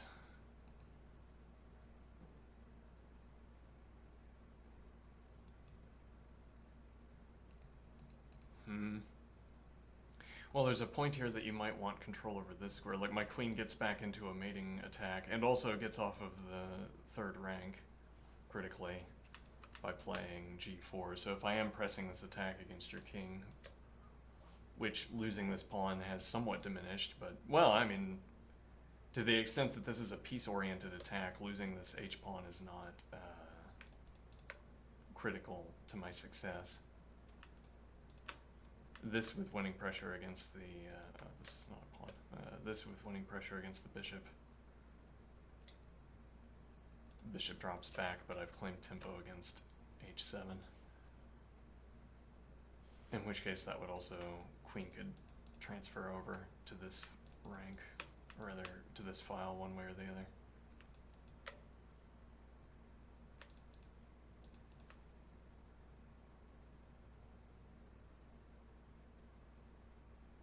And the way you'd want to deal with that is advancing this pawn, but you can't do that if your bishop is out here. You at minimum would need to play something like this, though then that also opens up the g advance against your bishop.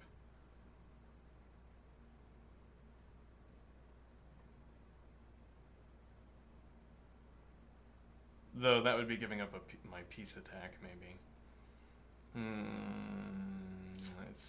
I guess it's a way of trying to get, like, so here with mate, and then if you play, can't be this, because I would simply take. I say drop back, exposes rooks again. No, not again, I don't know, I'd have to look back. See, so now we've covered, okay, this allows the rook trade, which I'm not fond of. And our alternatives here are limited. I don't want to play g6, I think. Because it's difficult to play f6 without, yeah, it's impossible at the moment.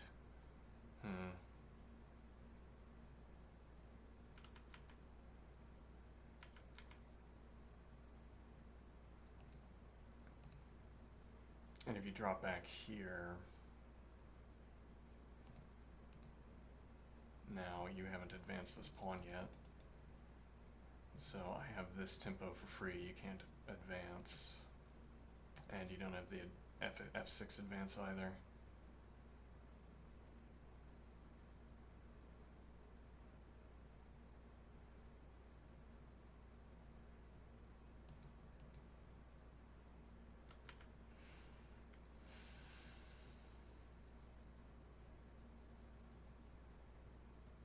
Okay, so bishop drops back,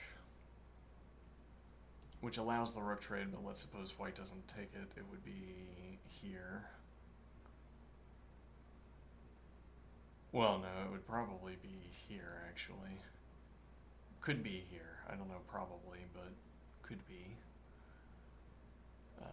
Takes, bishop takes, rook takes with check, but then king f8. Knight's not in position to follow up. Wouldn't be in position anyway. Yeah, this wouldn't be the square to try for, but then there isn't a square to try for. It'd be here, but you can't get rid of that pawn. And the other rook, you can't get the king off the h file, so you can't get the other rook into the fight. You can go for this lift through c3 supported by bishop. And actually, knight supports bishop, so if you played Rook c3, queen e5 doesn't pin rook to bishop, so you could follow through.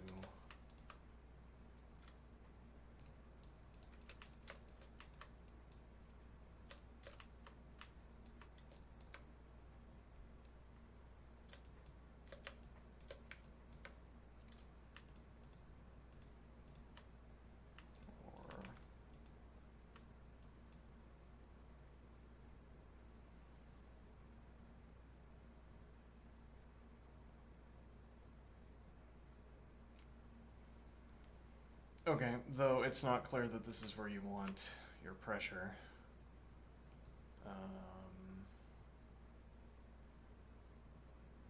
Now black still has this advance opening up bishop, which I decried, but now maybe we'd want to go for it.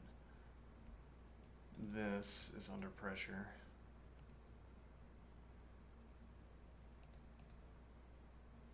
Alright.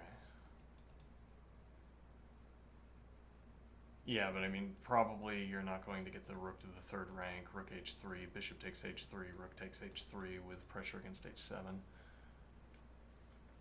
So, what is the queen doing on the h-file? It's not going to be with diagonal pressure that you hit h7 a second time. It would have to be with rook support, but the rook can't come from h3.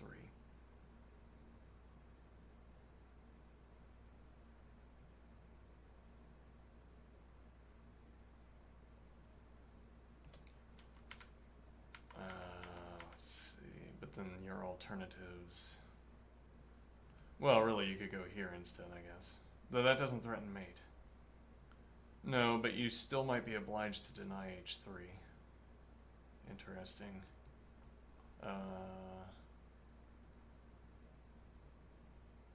Like, if you don't make this advance...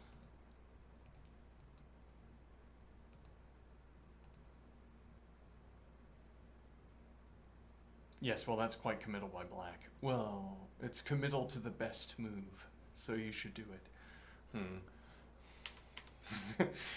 Is it really committal if it's best?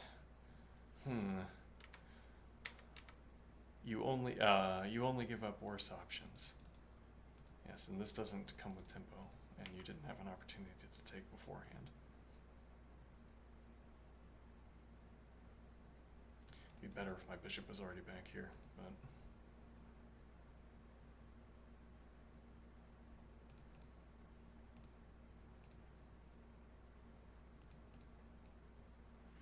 I am unafraid.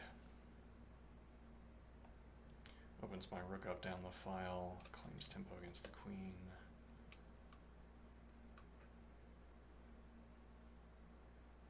Prepares for some kind of approach, some kind of turtling approach that we could undertake.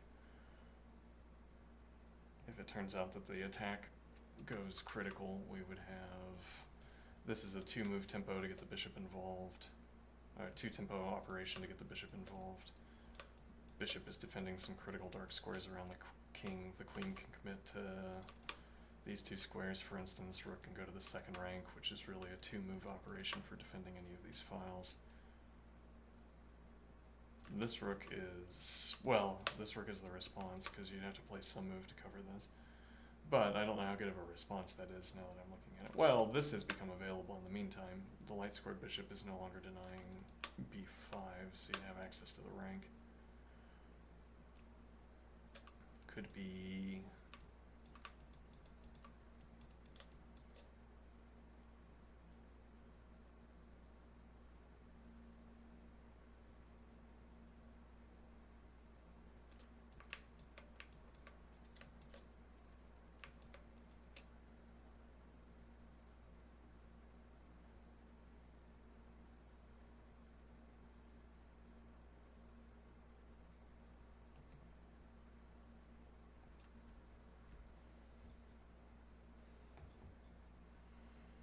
How far back is this? Let's see. This is... Well, so some of this is forcing. The point would be you're allowing this to happen. Queen f3 takes, rook takes. Or is the idea queen takes? Ah, I see. The idea is queen takes. Plausibly, because now... Well, no, but takes with check. Yeah, that doesn't work. No, that's not the idea. Now, black could also take... No. Though, unfortunate that no.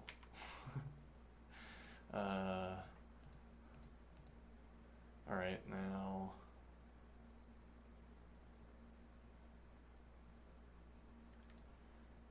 This is a distinct mating threat, but all of these ideas of pressuring the king position have evaporated.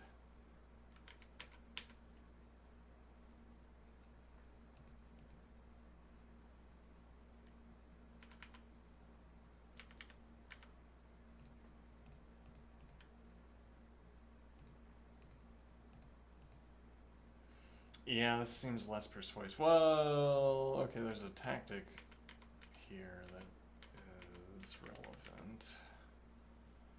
Actually, that tactic could be...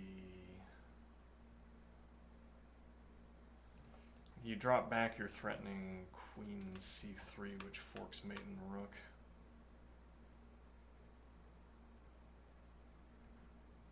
Though bishop is not supporting...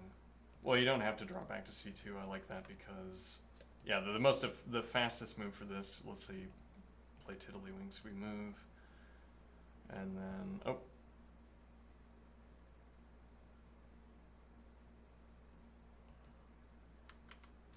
right, so takes, rook takes. So the idea would be bishop drops back. Suppose. And now what is the point? We have this threat. Bishop is covering. Well, then actually the threat would be takes, rook takes, and then over threatening, forking mate and rook. And you'd go up a bishop.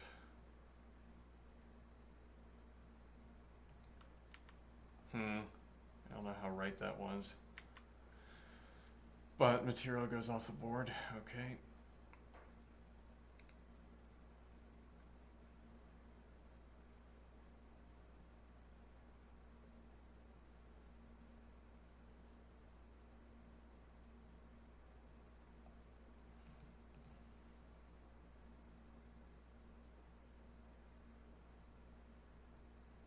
And now if white threatens mate,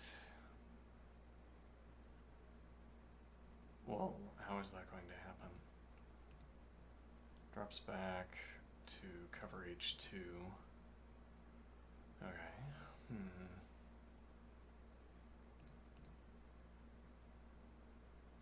I rid myself of this troublesome mating threat. Though I've also locked my queen out of the game, so this is more of a concern, but I doubt. Covered, so you can't get the rook involved. Maybe I don't get to play my preferred move here. Well, okay, that would be too interferent with both queen and bishop. Now we only have to play bishop back, and we still have our dark squared bishop before we can get our queen over.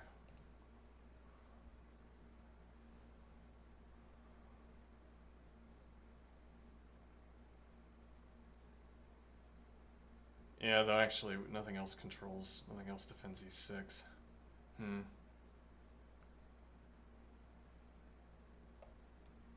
could say rook g8.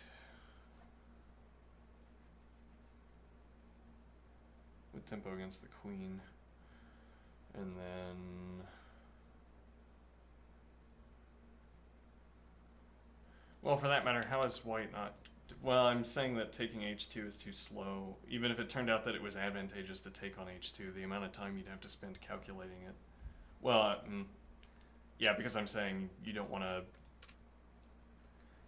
You'd have to calculate just how good is this, given that you're stranding your piece. You know in advance that this capture is slow.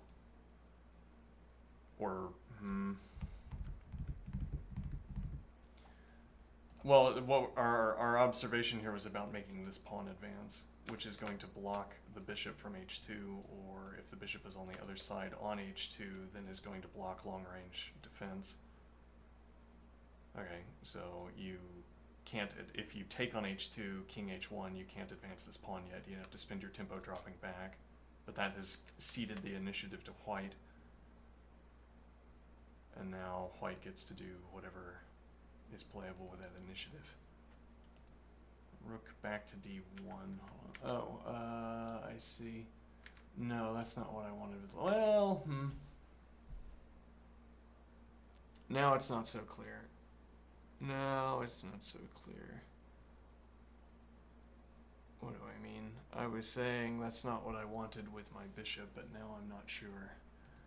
I mean, I'm enthused with this routing, but the queen is retreated back to f3.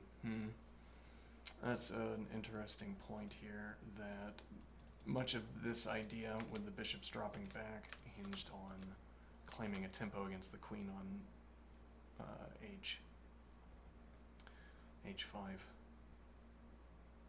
Or actually, probably the dark squared bishop is staying there, but we'd be spending 2 moves of the light squared bishop, but the justification for spending 2 moves of the light squared bishop is that I get to reclaim one of those tempi. And, well, we're also rerouting our bishop, supposing that something like bishop to g6 would be good after we kick the queen, or bishop to f7 for that matter.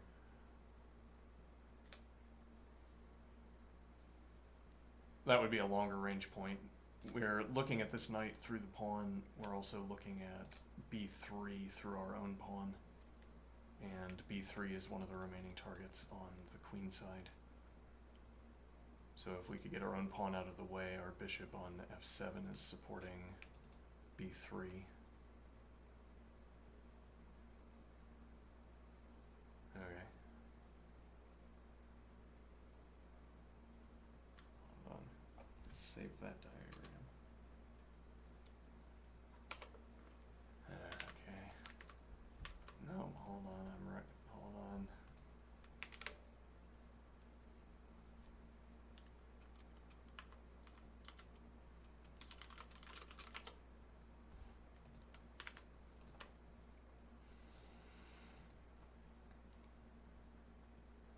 All right. I didn't have to clear it, but let's see. dd1.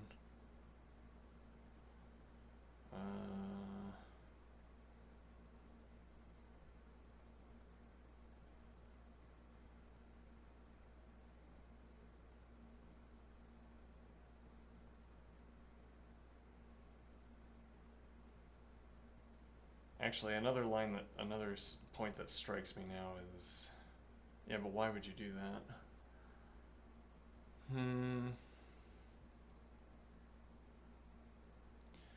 Well, actually, yeah. Rook d7 and queen back to d8 is a routing that gains this diagonal. It also gets off of the dark squared bishop diagonal. Whether that matters or not, I don't know. Maybe here, but maybe.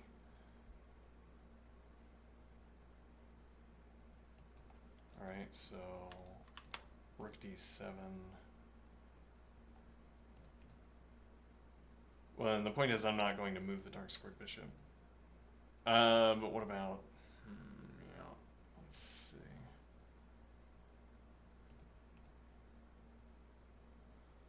Yeah,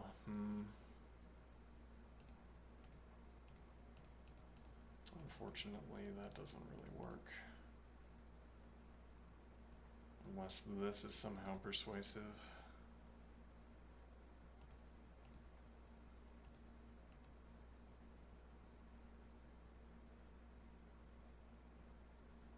It doesn't look so persuasive.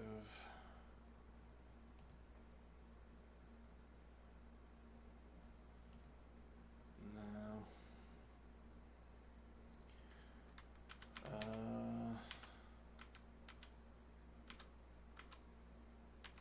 A problem that would be alleviated by f6, if not completely eliminated.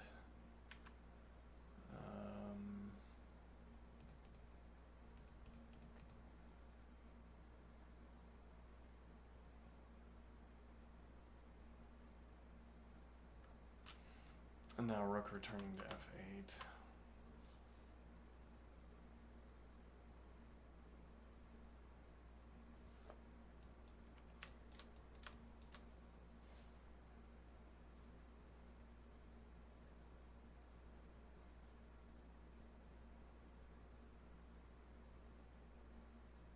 Interesting.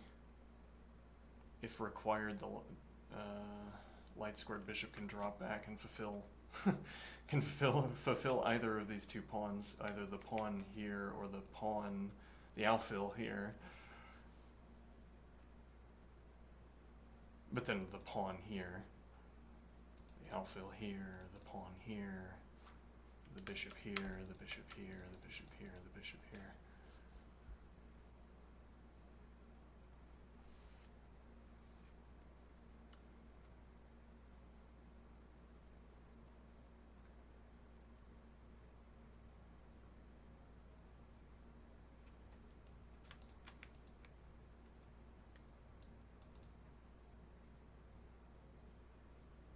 This knight is like kind of unexpectedly persuasive over here.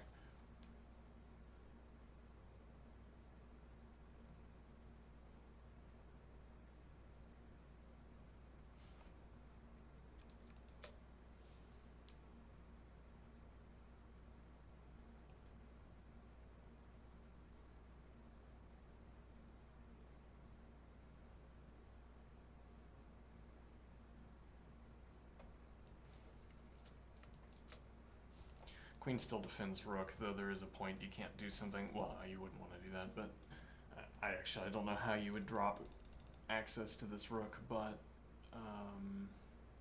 knight out. The rook, you can't let the bishop become pinned to the rook with check. Or else the knight gets in.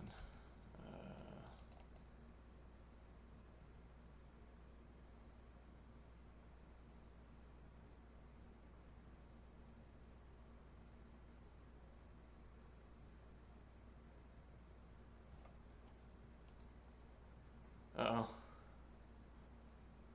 Okay, so the decision was that this is not... Well, okay,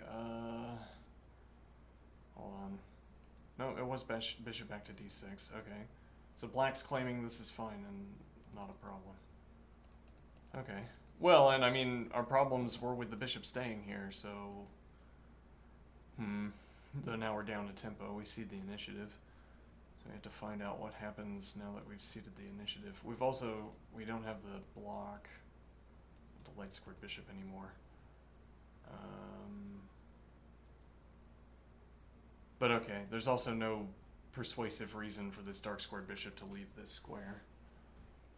That would remain true, incidentally, even if we advanced C, interestingly.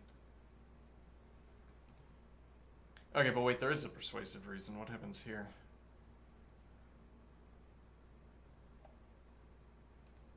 I go back and say, yeah, but...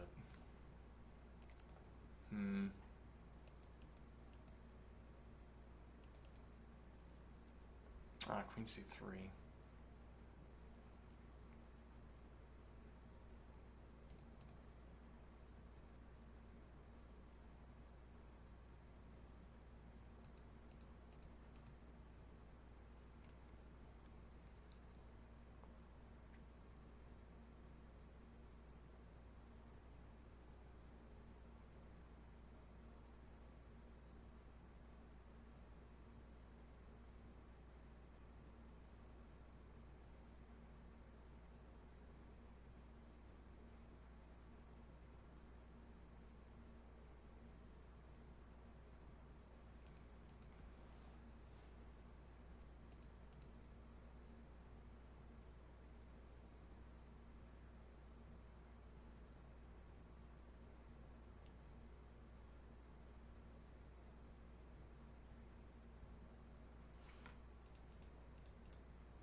But I don't have an interposition.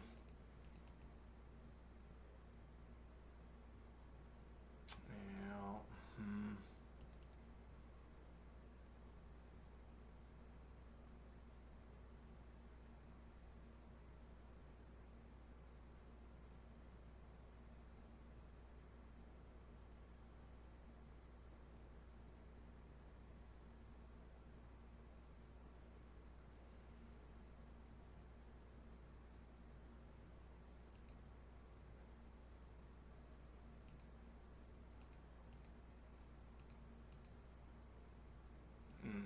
because you have to go. Well, and this gets in the way. You'd have to play this first, but then the king gets to F in what I assume. Oh nope.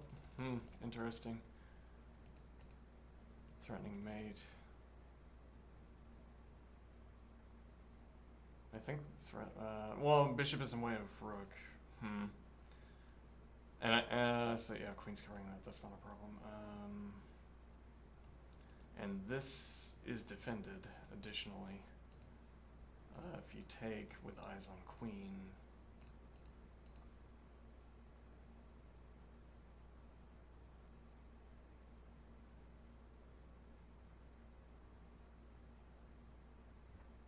You don't have this diagonal.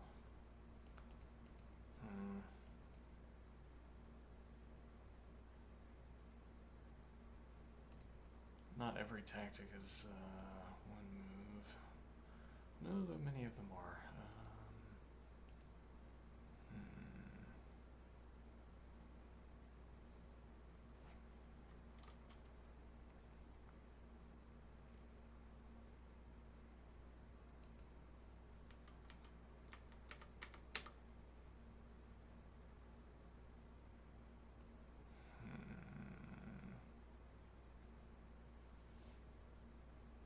What was our key takeaway from this position when we were thinking about this?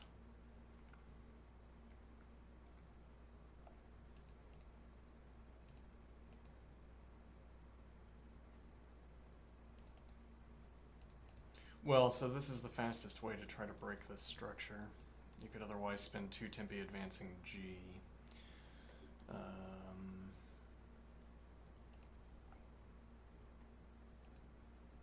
Bishop F8 exposes rooks. Okay.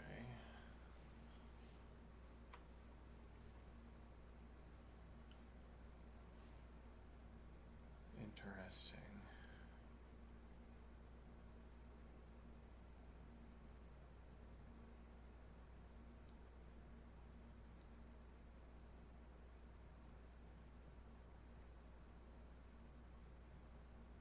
Okay, now supposing white wants to accept, well, why suppose?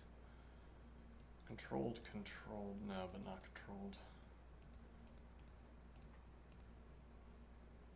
Now, whether that's good, I don't know, but it is immediately available.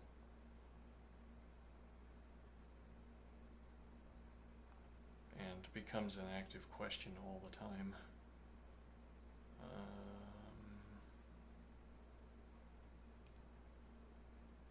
White doesn't have a piece with which to block this file. Though takes, yeah, gains access to diagonal. That's persuasive.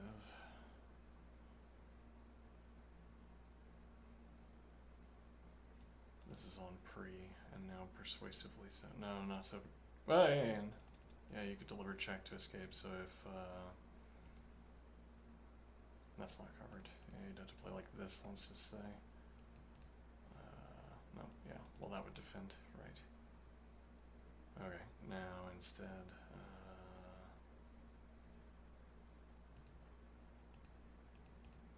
let's see,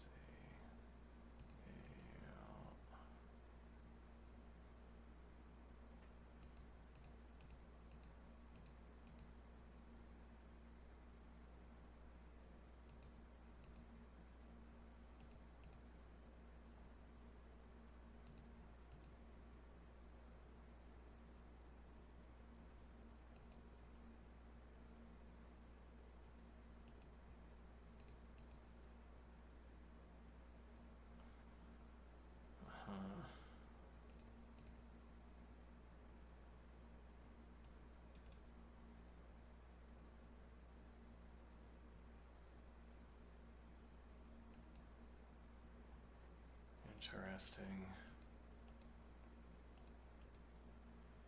The point of this being that black is in fact threatening to pick up this pawn.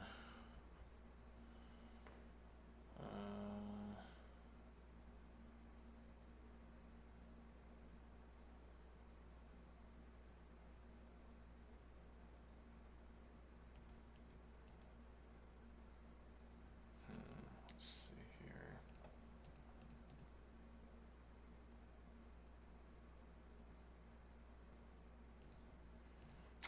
that a problem?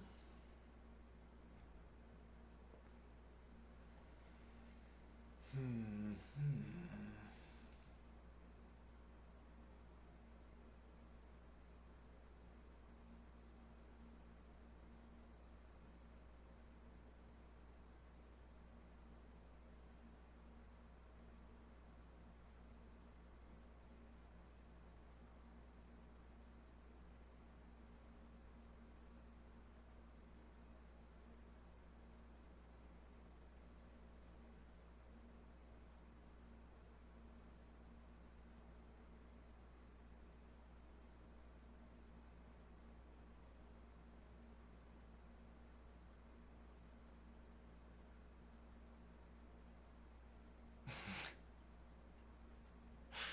I just had a fascinating non-chess related idea.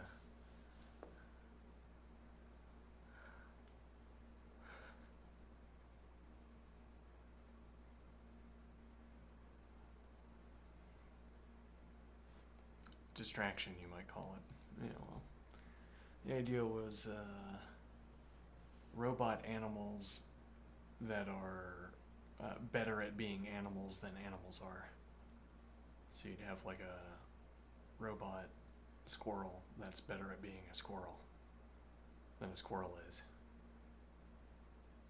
Okay, and then it feeds nuts to the normal squirrels.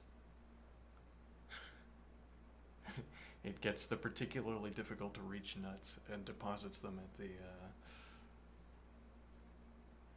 with the squirrels. Yes. Or if there were predator animals, we put a predator in the forest that always outdances any predators that are in the forest. Which is not to say, outfights. And now the predator animals realize they can't win a fight against it, but also the predator animals see that the robot is not attacking them.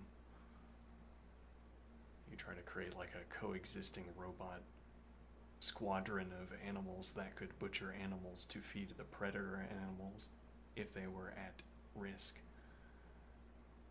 as an example. As in, we think there's a critically endangered predator animal, we could put a robot predator animal into the forest that butchers animals for the endangered species. So I'm imagining.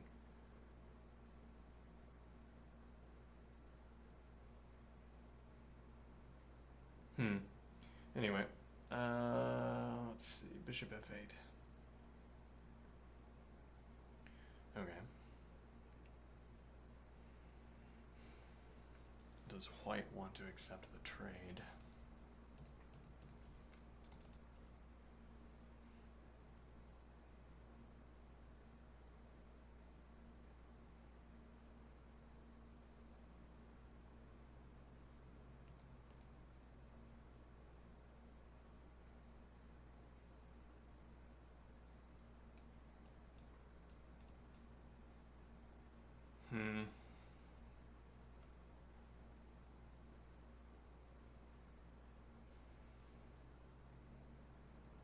This routing back into the game has been secured. This routing that we're choosing is going to take many Timpi that aren't getting the knight back into the game, and black a capture, but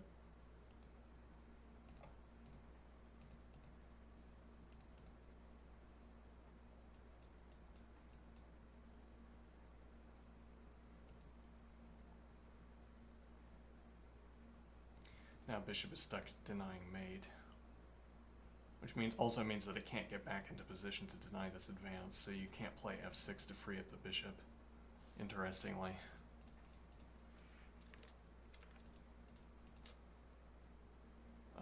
Because if you play f6, advance,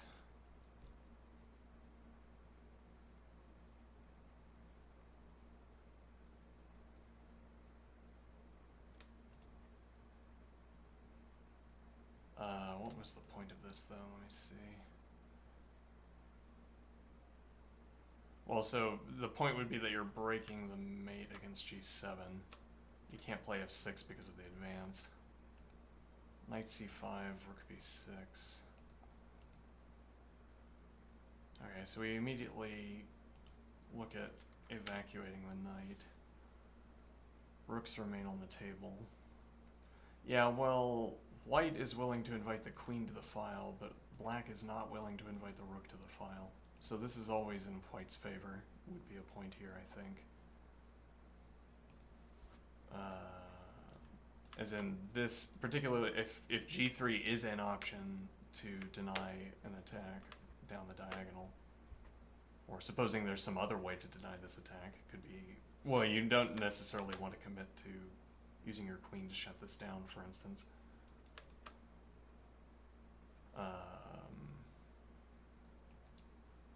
What is the idea? Let's see, so, let me think. That was a complicated idea. Right, so takes, supposing this is an effective response, then the queen on d8 is not convincing. Whereas rook takes d1. And you can't challenge with queen, you also can't challenge with rook. And you had to commit, well, I mean, you could have dropped the bishop back, though not to b7 if you want to retain the bit. Well, I mean, white could take either way. Though in this case, the rook on a6 is denying rook a1 a move.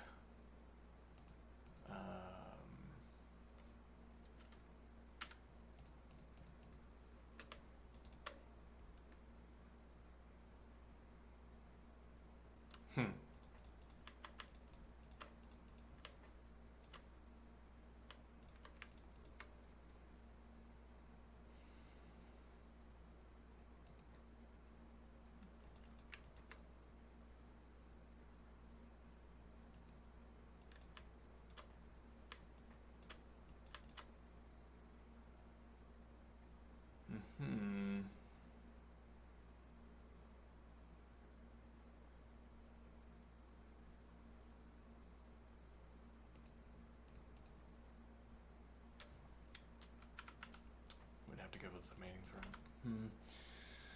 Alright, so what is the point here? Rooks stay on the board in white's favor. So I am thinking, though, yeah, do you want to play that, though? Actually, if you play bishop, if you play either of these two bishop moves, takes is on the table because you're no longer threatening mate. Whether black would want to do that, I don't know. Though if bishop a3, bishop takes knight, queen takes knight, you have queen bishop battery. Now, I don't know how effective that is, but not really effective. The rook would be maybe coming back to b5. The queen would have to give up the rank and drop back.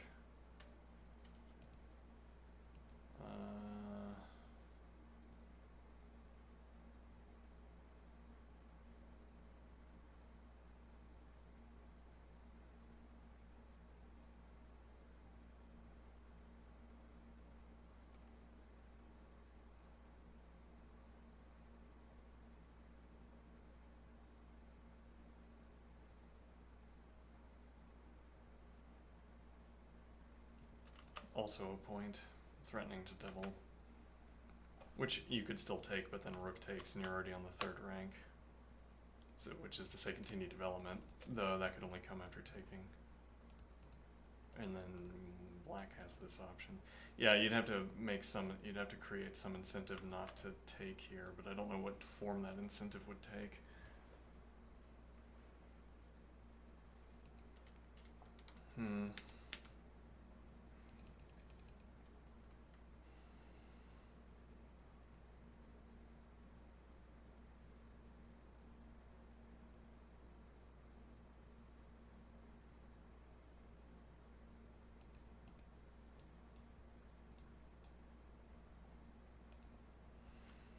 Queen e5.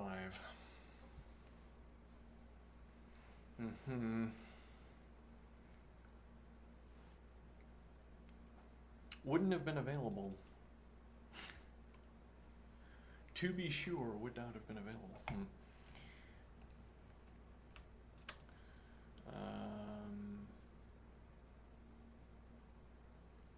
Yeah, no interpositions. You can decline the trade. Seemingly, though, I feel like tactics are afoot here.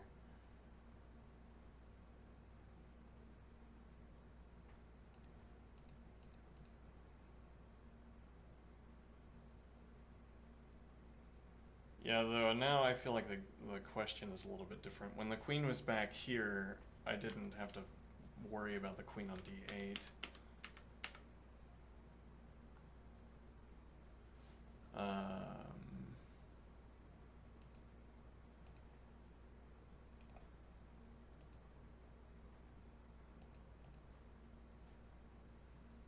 Which means I could trade off at my leisure, but now I am a little bit more worried about this queen. Worst comes to worst. Yeah, I guess we're afraid of something like this where the queen might have to drop contact with the bishop. Or, well, but yeah, advance we'd take with check. And then, well, if nothing else, maybe we could take on f6.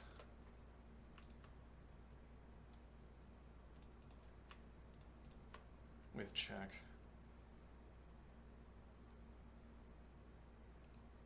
That was not a good way of drawing that, though. That was a bad diagram sequence.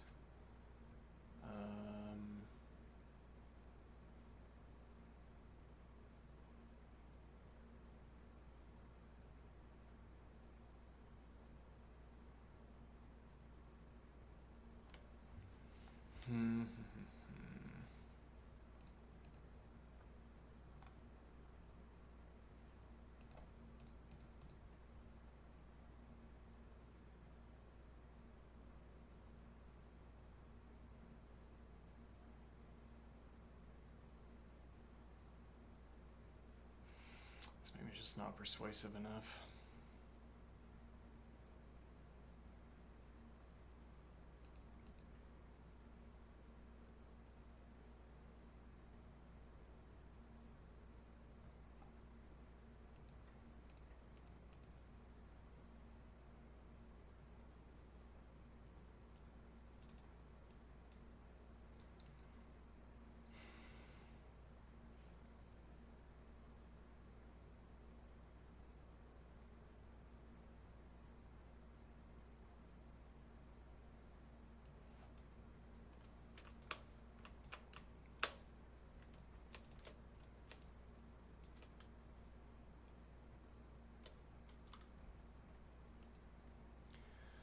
Queen e7.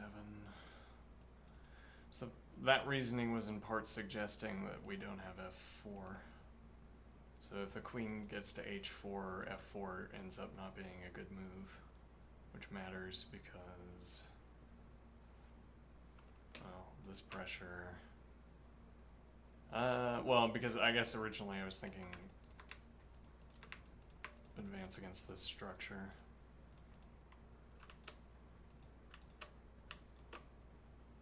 Queen's offsides over on h4 because can't drop back to block. With check, king has to move, and then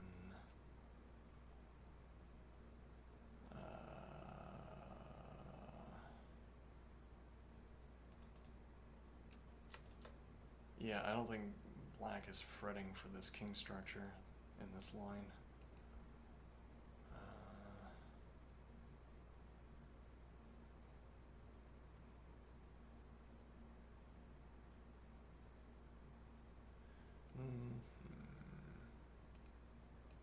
No drop back.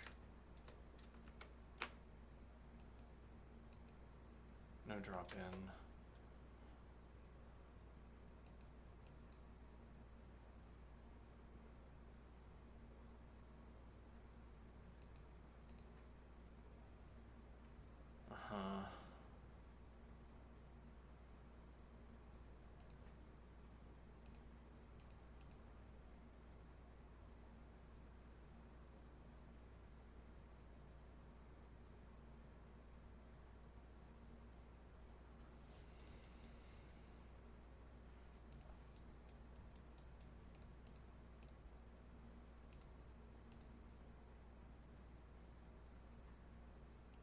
And white could always spend. Well, I say always, but I mean, yeah, still black doesn't want to take. This rook trade is still in white's favor. So I think, and then specifically denying queen h4, but also actually not specifically because king g2 also opens up, for instance, rook to h1. Whether that, I mean, that's a two-move comment. Well, I mean, this is a defensive move. Leveraging this trade being preferable for white, though that also lets another pair of rooks off the board. Yeah, though if you want to avoid that, well, yeah, this would be the operation, I suppose. And now the other pair of rooks comes off the board, but you get some dynamism out of it. And now, incidentally, here, and bishop defends f2, which was not the case before. We also have this built-up pressure. Queen has given up defense over this, so we have a discovered attack. We could also do this more forcefully by taking takes with check, king steps, bishop takes. And then at the end of that, we would also have take c6. And black doesn't have a move because the f-pawn is still here.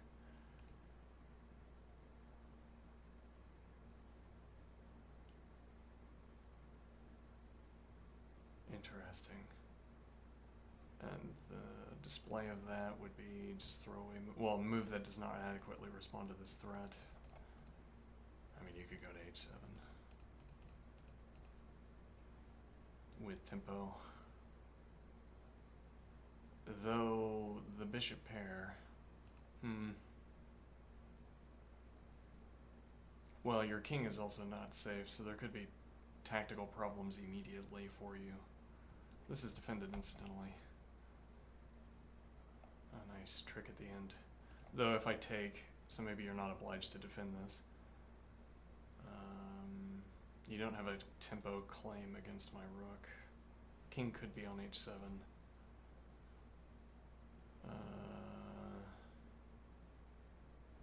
Well, but how far in is this? This is all one line that we looked at. Right, so you have the throwaway move here. How far is this in? Because we're getting pretty deep in the weeds here. Queen e7. So rook d4, yeah. Well, I mean, this is one of the more plausible options, because alternatively you're allowing rook d1 to back up the rook, and then you would have to take anyway. Though that means you have this tempo free, I guess. We also gave up the mating threat. You could play here, because we don't have bishop support, which opens up this, but now we could play... Oh yeah, that's a bit of a problem. That's going to skewer, so we would have to take... yeah, that's bad.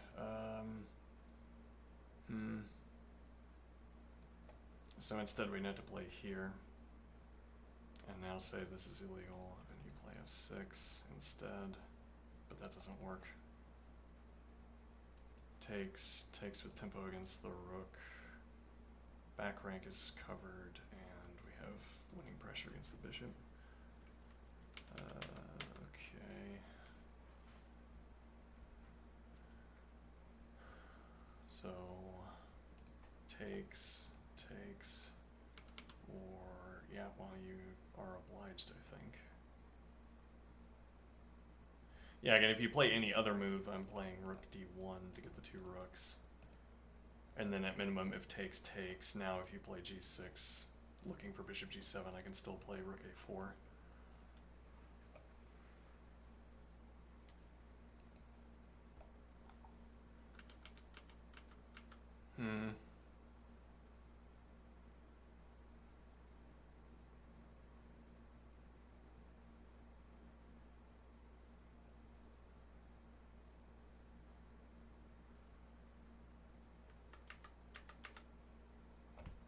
Oops. Rook ac1. Now what am I thinking?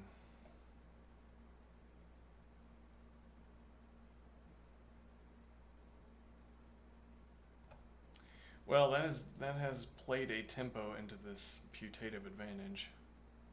I mean that now if black takes, black's up a tempo.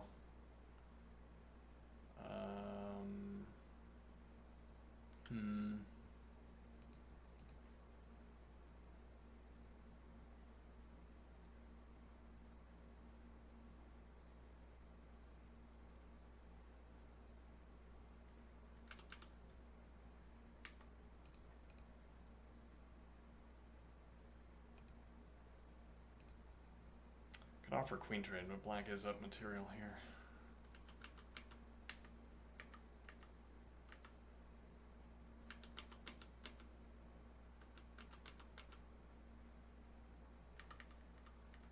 Yeah, that's good to bear in mind, which sort of slipped my mind that this is a material cost. This matters at some point, even if it hasn't mattered. Well, I mean, it's mattered tactically, but I just had...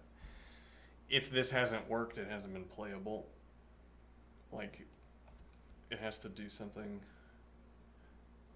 Otherwise, it stays as a threat. But okay, then I don't need to think about this material loss, as it were. Yeah, whatever.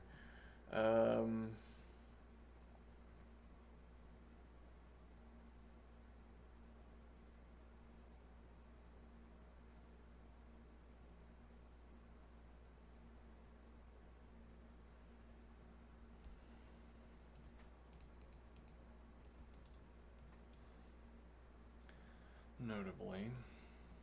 Though if you do this now... Yeah, And if I get the rook to the third, I can block instead.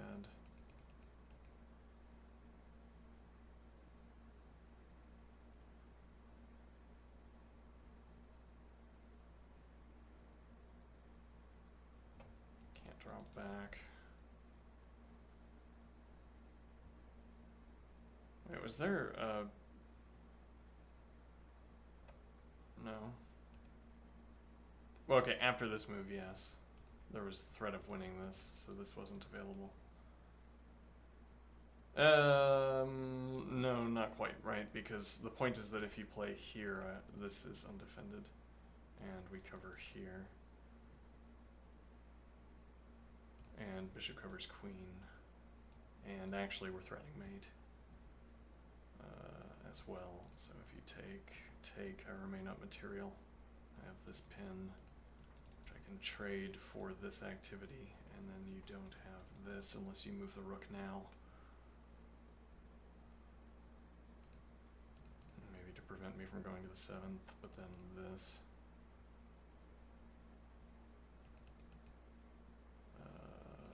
So you'd actually have to spend a tempo preventing me from doing that, but you can't.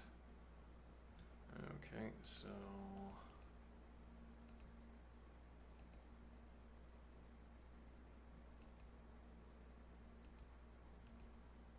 Yes, this was required.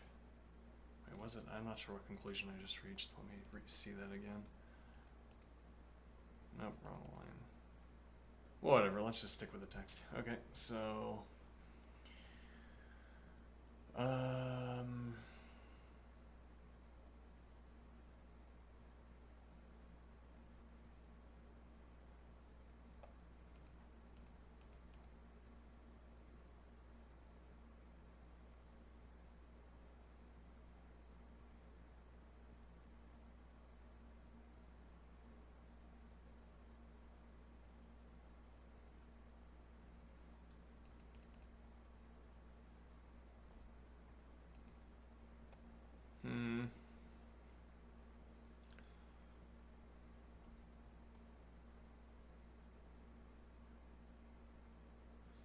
Well, so we might want to decline that trade, but this is also... Well, I still don't want to give up on the dream of playing. Well, I mean, black hasn't given up on this idea either. I mean, this was a tempo that you didn't have to spend.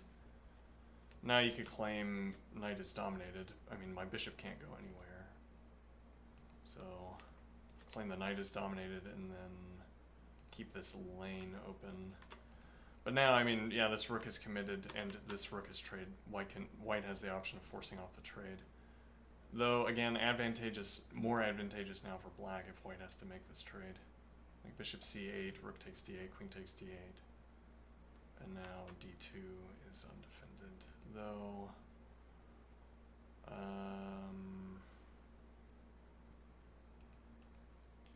could be. Actually, this also comes with tempo.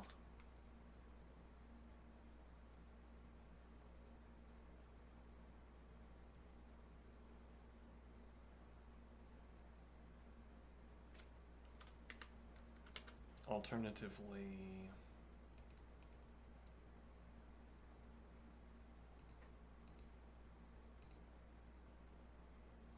yeah, reestablishes queen support. And now this doesn't work because the pawn is pinned. Okay, so we go back.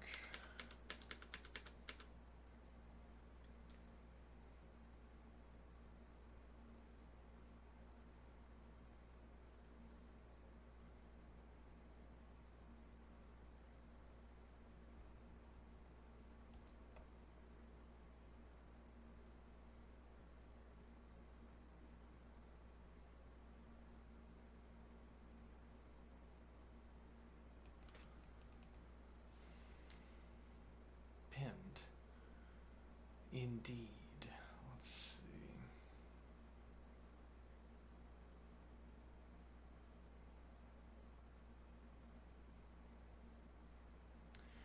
Takes rook, takes knight, takes bishop with check, queen takes. Is fine.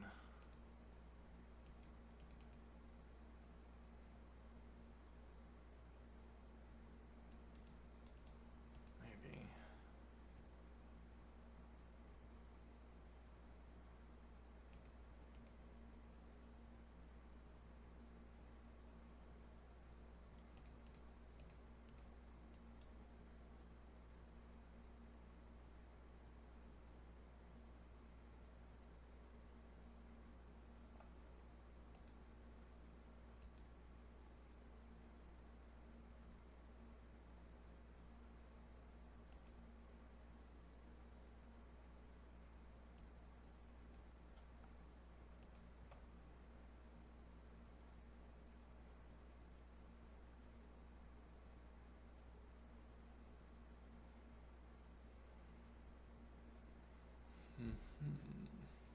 Going to take a break here.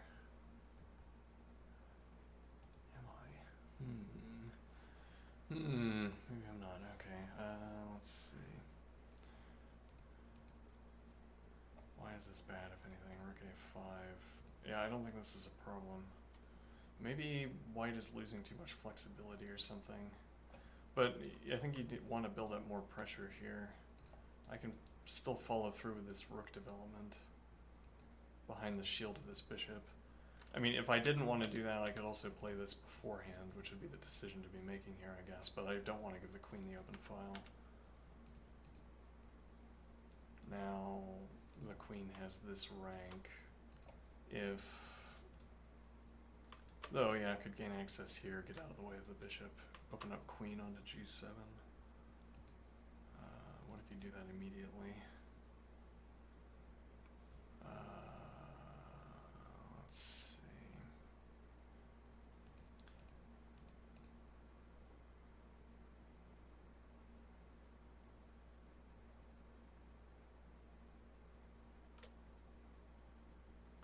Interesting. We still have bishop drop back until white claims this. But we've actually, yeah, we've dropped, when did that happen? Right here. So if you anchor instead of taking,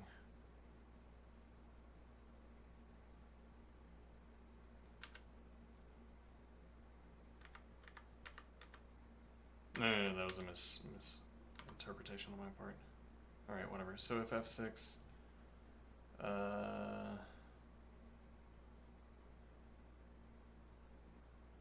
was this the idea? Well, we want to keep eyes on the knight, I think. Though we also have the idea of dropping back to either g... Well, I guess it'd be h2 if we wanted rook in front, for instance. Though this bishop...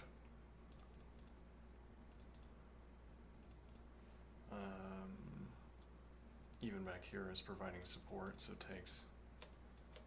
So you'd have to sacrifice the rook, and then you'd have to take with the queen, sack the queen. In the meantime, we can advance the king if you don't do that immediately.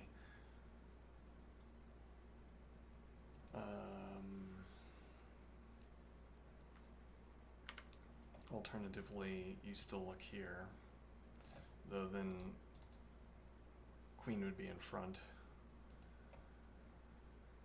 We also keep eyes on the knight. We don't defend the dark squared bishops, so we would have to be playing, but that doesn't work because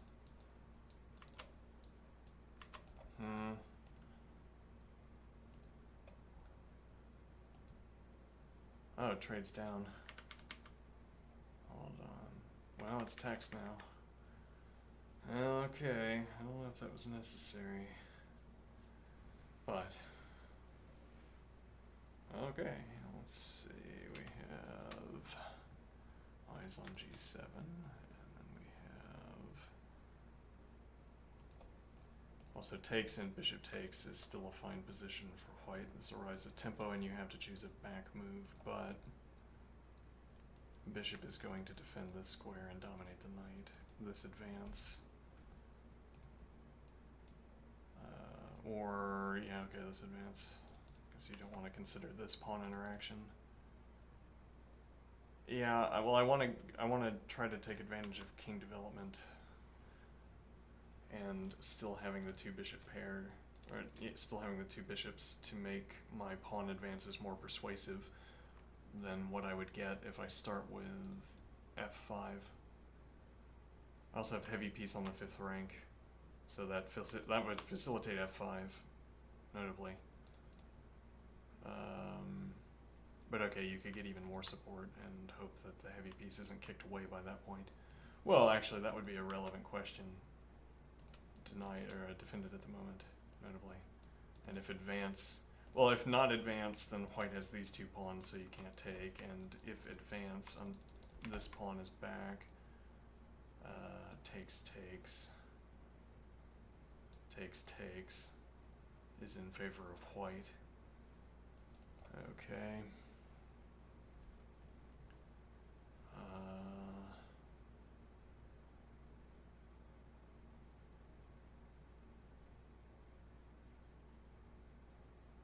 Also, bishop pair might be forfeit. And actually, well, no, because you drop back here, right? Yeah, makes sense. Could alternatively go here. Then, okay, you drop the bishop pair, and your rook is in a kind of box. Well, actually, no, because you could come. Well, you would hang your pawn, right? You'd have to come up with some other way of defending this advance. Plausibly, I accept this trade, and then with tempo against the king, I don't know what you'd play. Not f6, probably.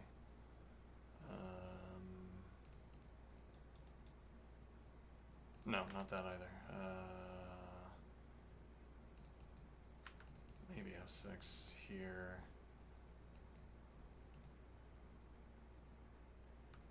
And the point being that I'm threatening to play king f7 into g6, so you have to commit to playing the 7th rank immediately. But then that means that you no longer have this pressure against the h5 advance. And if I can get h5, I can get into this advanced position the other way. And then I'm supporting this advance, for instance. I can get out of the way of the pawn, potentially.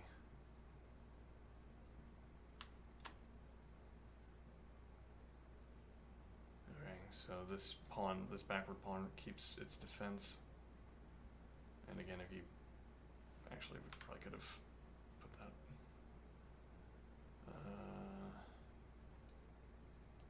Oops. Okay, let's put this on the board, and we're saying.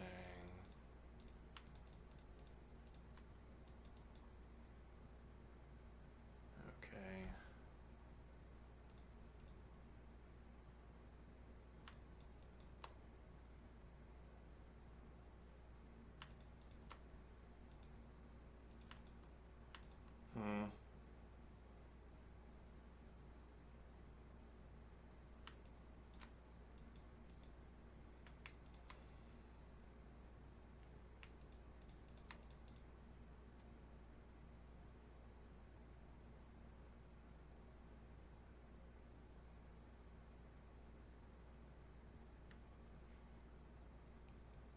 Oh, well, whatever. So, queen d4. Okay, now what?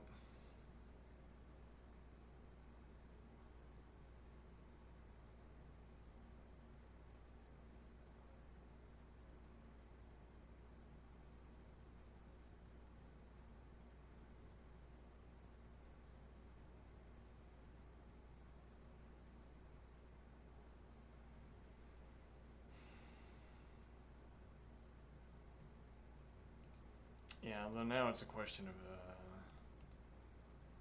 white's intrusion as well. Queen getting in here. Or queen or no, well, that's actually covered. Yeah, so. Though you'd be giving up critical defense of the knight, so you'd have to be getting something out of this. Well, you can always trade out, trade down. Well, because it's gonna be here probably. Yeah, you can't drop back because you can't drop back.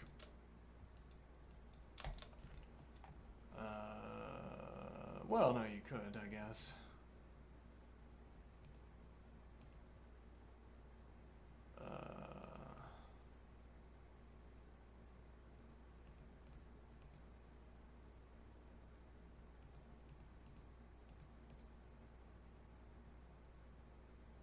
Huh.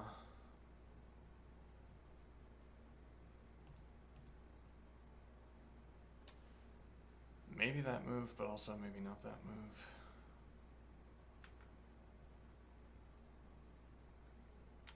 This is forcing black back. Plays queen h4. King g1, so no time for g3.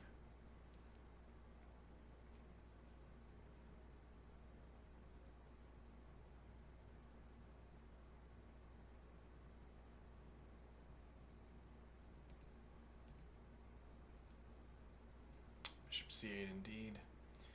Yeah, I don't know what I want to say. Well, I mean, this could be a problem. Actually, we haven't explored that much because white has the option of simply moving the knight, and now this, and the advance is not playable. Actually, it might be. Well, we don't know if we'd want to. Yeah, actually, that's a problem, isn't it?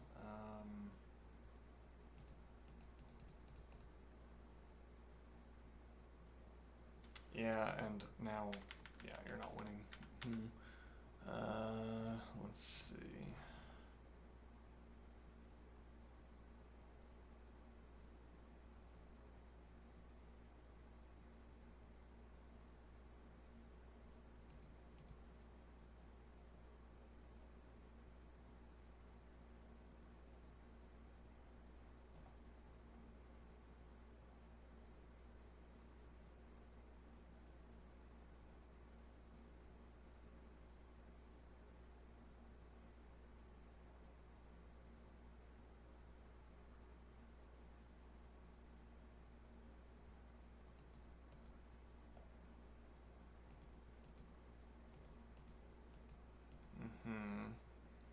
Which tells us that you can't go to there, and now if you go back to b8, you're blocked by the bishop. If you go back to b6.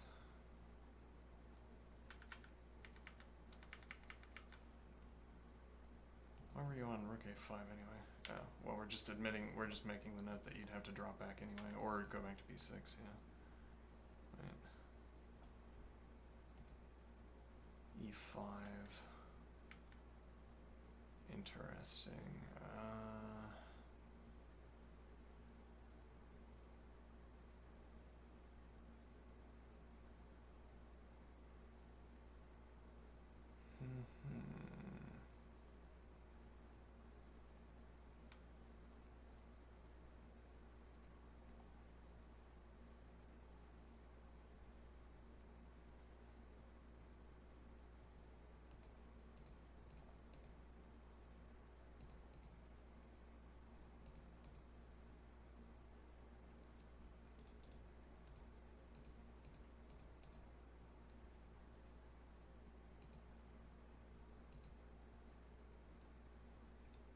Yeah, not obvious that that's good at all.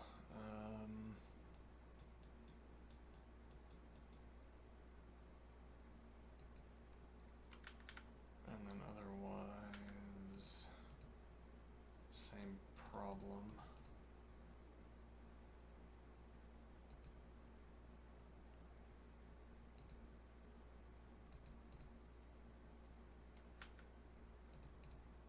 Now looking to play here, because if you play rook in, I can advance the king again. Rook blocks pawn, so getting the rook into this cluster of squares does not look useful.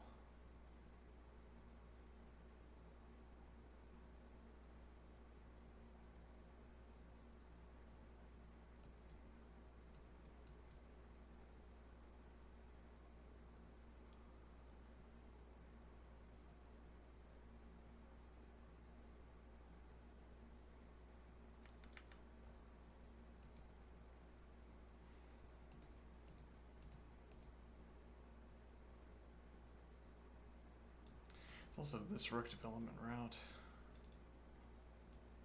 This dark squared bishop has a hard time getting into the defense of this pawn because you don't have this routing, for instance. And you also don't have this advance without moving the bishop again. You can't play f6 against this bishop-pawn combination.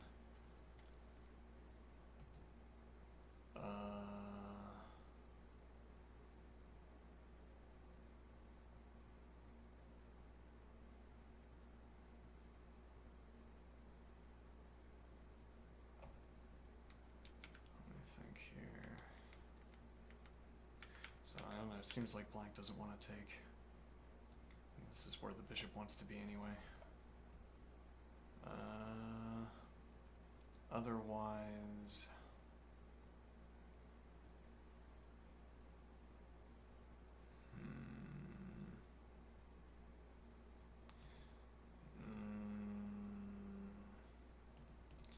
Eyes on pawn, eyes on e2.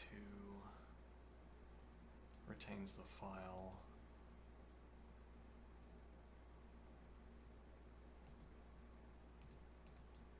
Covers the mating threat so that the bishop can move.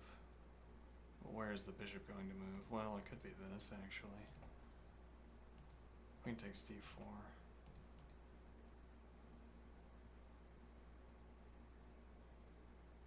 I'm not sure.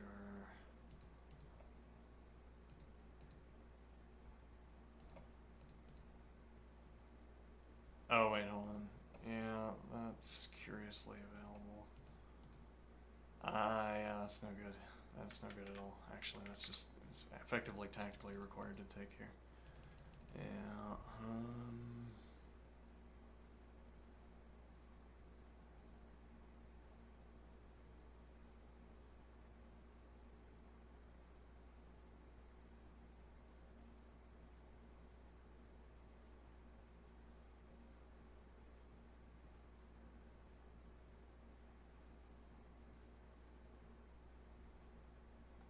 oh, we have text. Bishop takes d4. a5. Interesting. Yeah, well, we haven't really thought about this, what this pawn is going to do the entire game.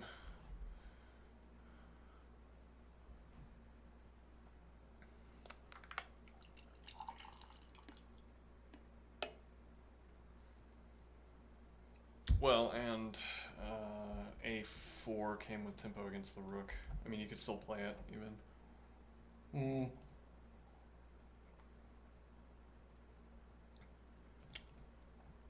Here you'd have to commit to an argument. Actually, no, this just loses.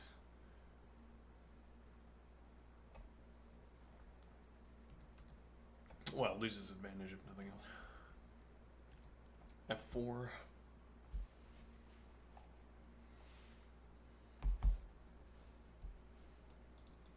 King development route is going to be on dark squares. Okay. Only light squares at last minute if required, but also, so that's going to stay off of color of opponent's uncontested bishop, but also it's going to stay off of these two critical squares. Both of which are about the king not being on light squares, which is interesting.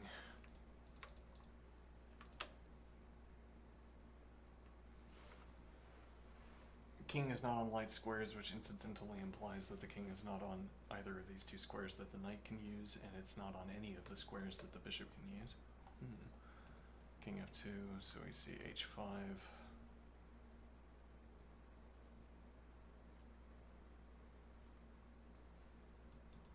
king could support an f6 advance from in front. And you don't have to commit to moving the bishop, or the bishop is already looking at the knight.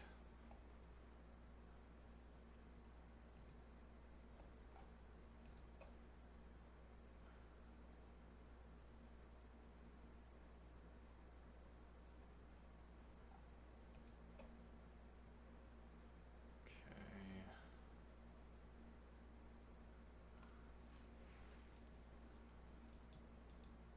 So it's currently playable, but so you'd have to drop back. Okay, and now you're distant from the king. You're also going to have a hard time moving, unless you claim this now, and then drop back. Which might be a play. Otherwise, again, the king is distant.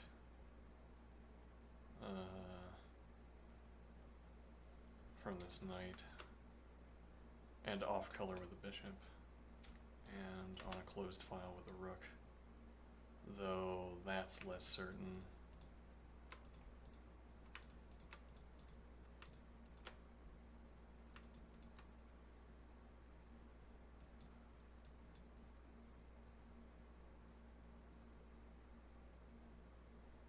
Pawn is undefended.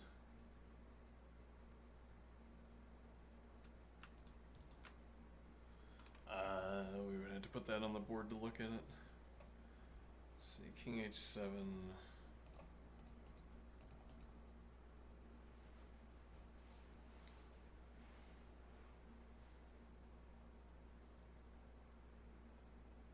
Well, there's a point here, black could play this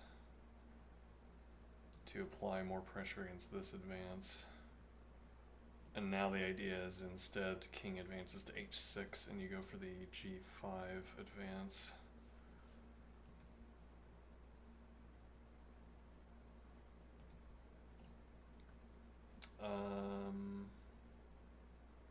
This does not immediately fall, so you might not be able to take it.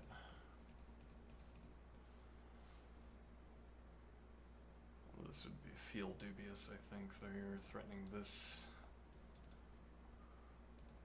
King e3, bishop e7, king e3, g5. Okay, and so they advance with bishop support. Yeah.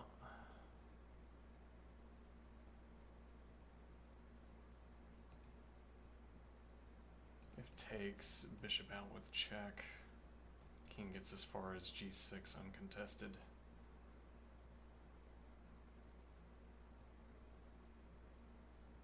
Which is, along with the bishop, supporting the f6 advance. Though you didn't have to go to g6 to support that advance, you could do it from g7. So actually, yeah, if you just played king g7, you're already threatening the advance. Though then your king is on the diagonal with the bishop, which is a kind of undesirable tactical trait. You'd rather your king was here before making this advance.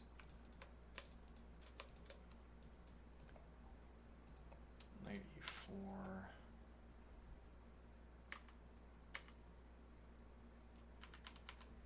So g5 was text.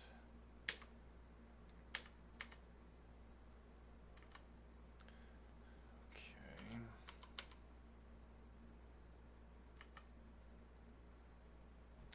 King too far away to support. Could have done that with king h7, I suppose. The white king could have been, yeah, though. Yes, you'd have to, one question to ask here would be the relative efficacy of these two bishops against this king, which you'd have to ask a question about this pawn structure. How likely is this pawn structure to get out of the way? Because then the king is against both bishops. Like if you somehow did succeed in taking f7, Well, hmm. It's like black might be going for this move. And the point would be that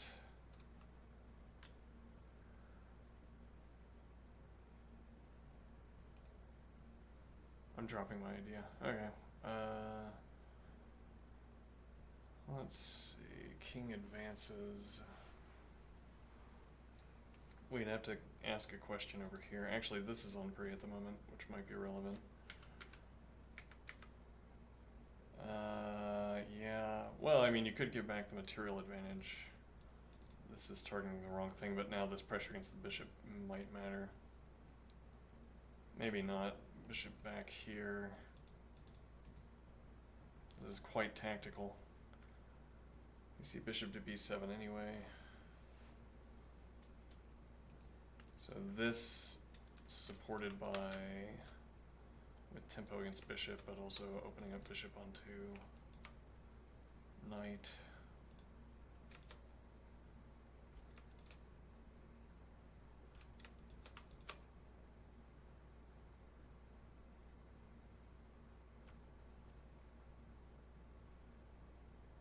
Hmm.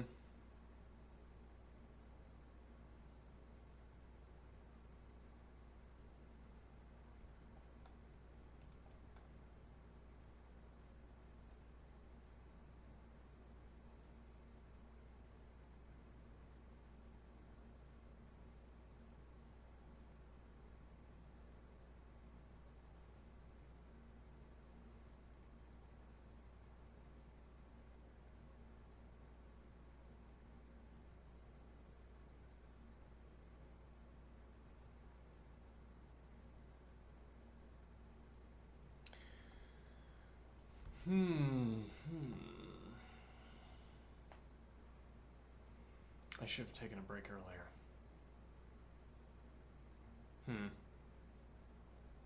Well, fortuitously, I'm not playing. I'm going to leave at crunch time. I'll be right back. Yeah. It's eating into my concentration, how badly I have to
muted myself there for a while.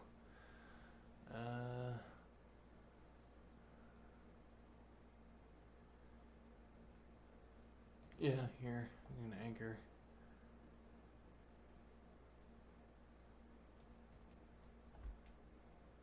Is that just game?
B4 is text and resign, so okay.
our extension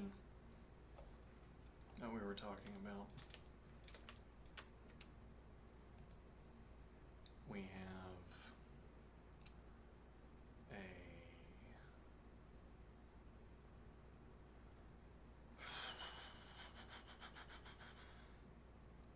We have a program that takes a screenshot or has an API of the board. It presents you exactly what you would see if you were watching the game, and it allows access to this analysis pane.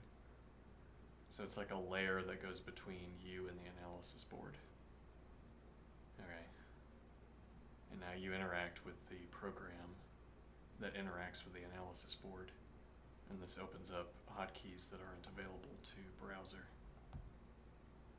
Let's suppose. And now the point is, if you have this layer between you and the game, you could have access to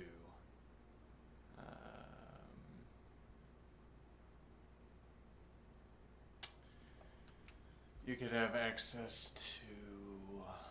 think here, additional, well, it'd be like with Emacs, you could have modes of arrow drawing where you, or maybe it would be more like Vim, I don't know, where you activate a mode and then your keybinds, like a stop on an organ, yes, like a stop on an organ, where you choose the layering of timbre on the organ.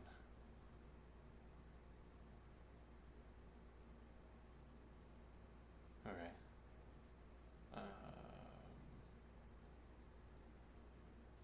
Wait, what is my point here? So you'd pull out a stop and it would change like you could gain access to a broader palette of colors, if nothing else. You press a button and now you're on color palette 2 instead of color palette 1. I'm also thinking key binding for diagram states.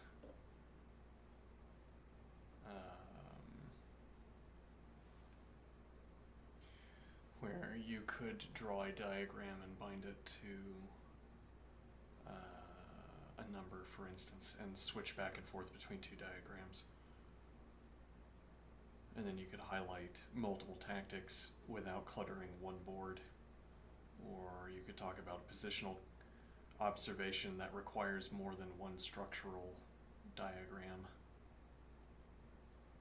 So if I needed to talk about a positional characteristic that had that spread out, I could make two diagrams and flip back and forth between them instead of putting all of the diagram in one.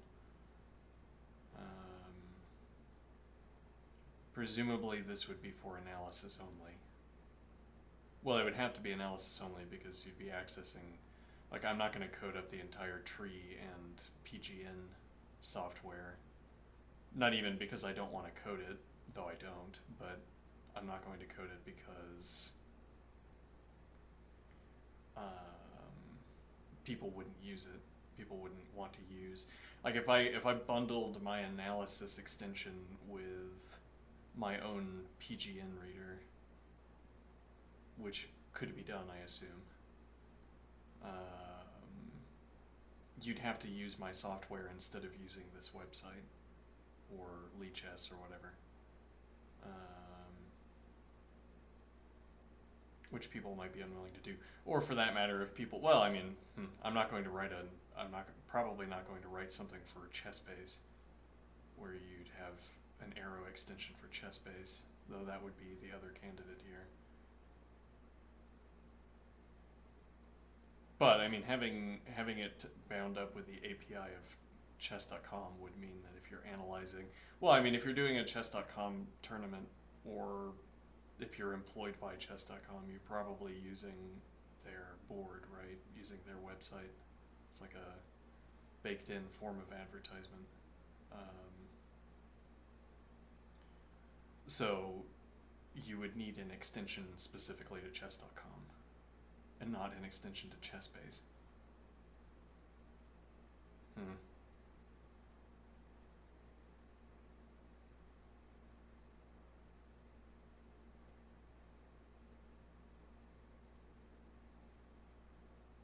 Now what is the idea? So, right, an extension for, well, so if I'm leveraging the API provided by, if I'm leveraging the tree structure of the move list and the move list and everything else, well, we would need an input that you make, like, okay, so I have my layer, my extension is a layer between access to the board and the board, or the player and the board.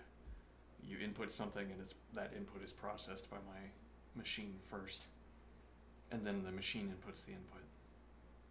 Okay, so if you wanted to move the pieces as an analyst, as a commentator, you could do so still, which you would not be able to do if you were using my software as a standalone. Okay. Or then again, we would have to code up an entire interface for chat. Like if we're already going to be writing off of the board and move list, or rather, if we already require access to the pre-coded move list on the right-hand side, we might as well also take advantage of the board provided by the website. Alright, then it's solely a way of inputting additional arrows without, for instance, well, it's a way of pressing Control and Alt in your browser without burning your house down, without your computer crashing or your browser crashing. And a suite of arrows.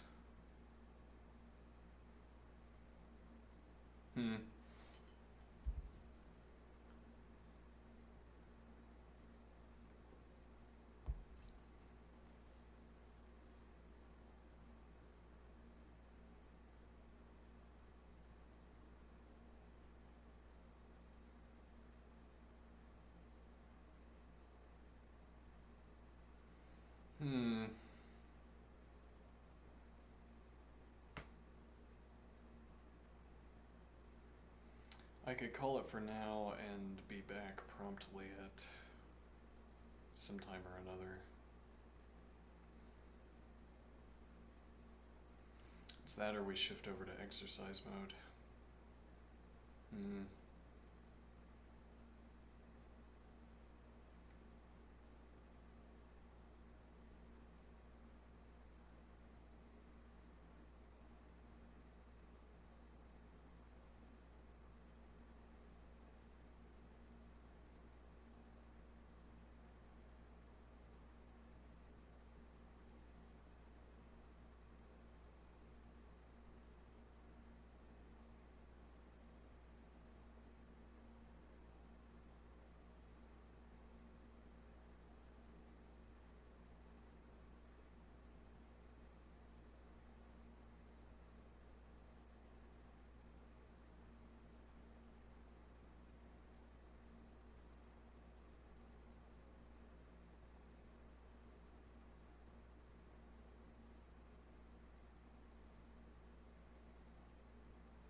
I did a little bit of exercise earlier, not enough.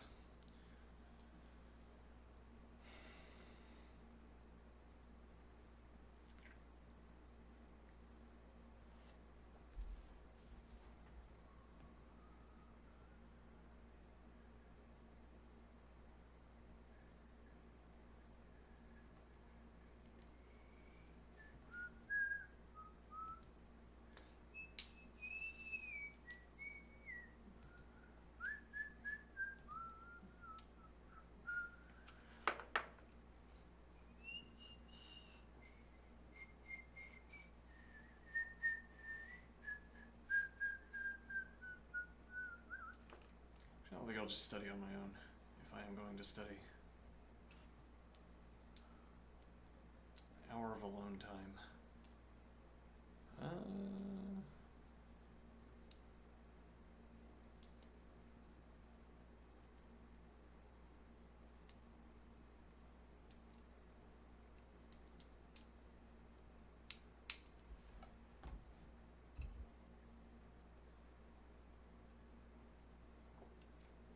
Alright, I can probably do some exercise. Alrighty. One moment.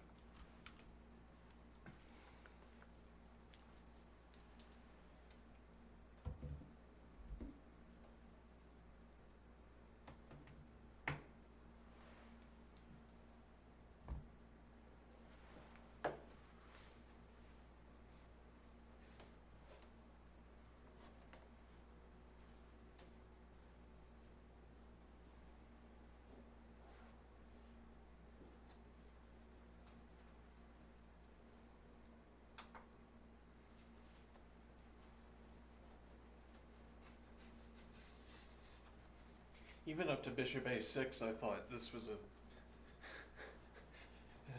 neat structure for just sort of giving your pieces lanes to maneuver.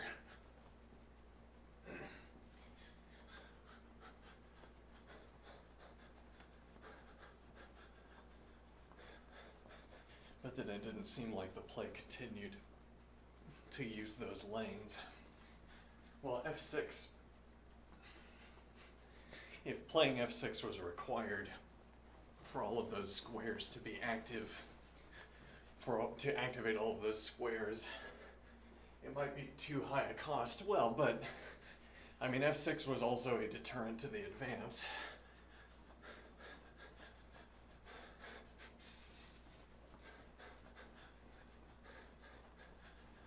Yeah, I guess the point is that the structure in the center of the board is strange, and then you're down to 2 pawns in the king structure.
ballet shoes. Interesting idea.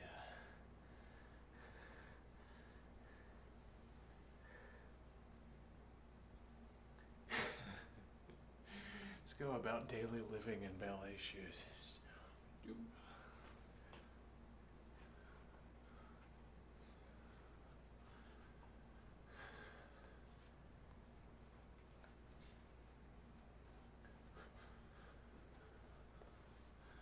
Alright, I'm trying to figure out what exercise I should do.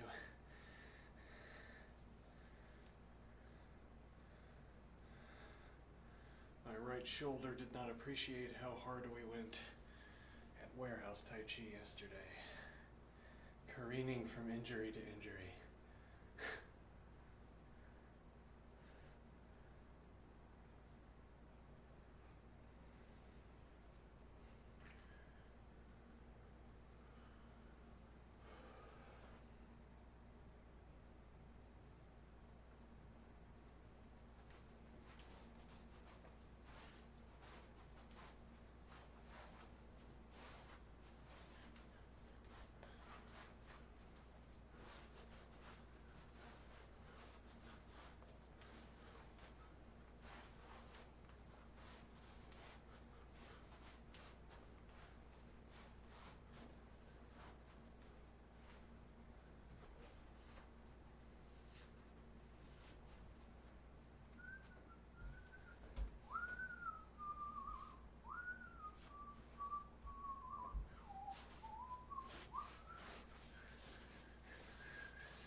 I didn't realize how strong of an attack white was having. Especially after queen c3. Well, rather, especially I didn't notice the strength of queen c3, though I did end up stumbling on queen c3 as a suggestion at some point, I think.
I should probably change the stream title.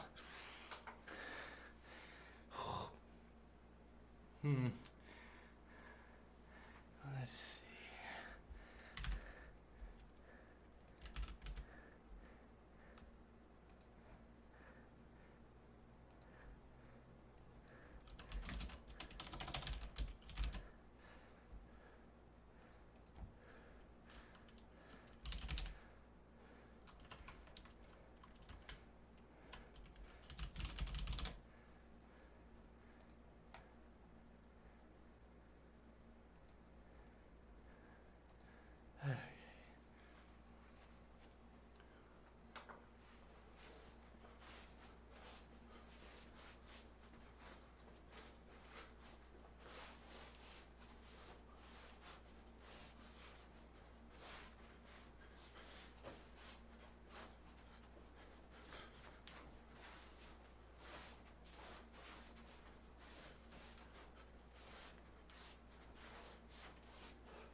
Yes, actually a new and improved DDR machine.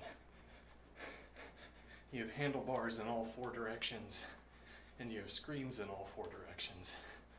Maybe on the ground. Maybe you have an upright screen in one direction, and then you have ground screens on the other 3 sides. And the point of this, well, a major downside to DDR is that you have to return to neutral position if you haven't memorized a piece.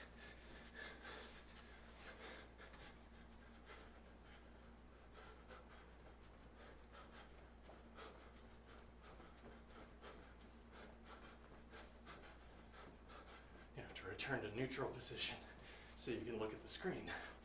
It's only if you've memorized the piece that you can do.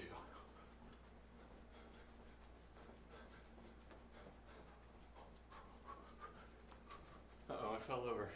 Handlebars, all 4 directions. Didn't fall over. Aha.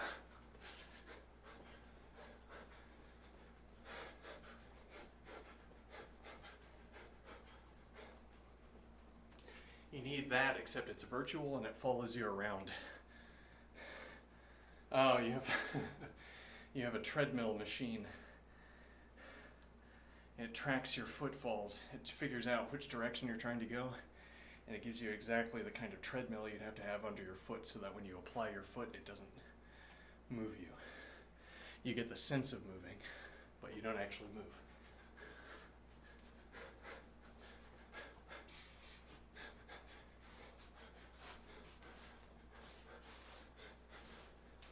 And then you could look around on the ground with your VR goggles on, or whatever, and you see the screens down there.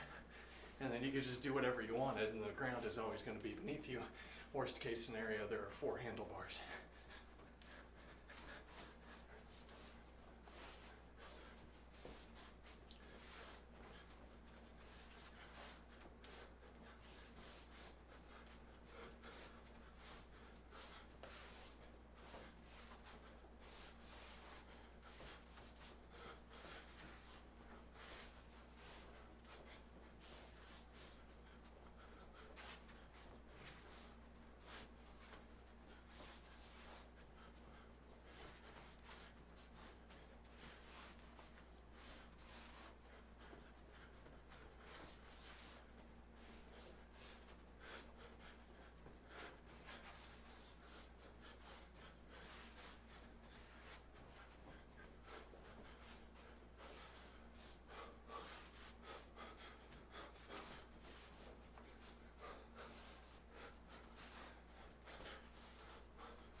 Just had an idea.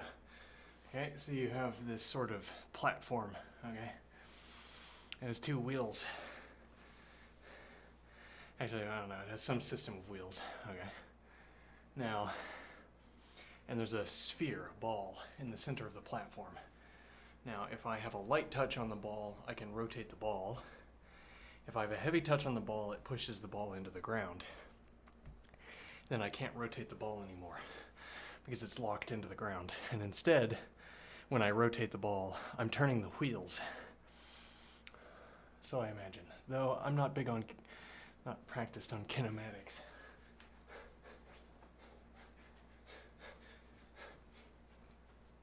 So I press the ball into the ground, and then if I kick off against the ball, what do I suppose I'm doing?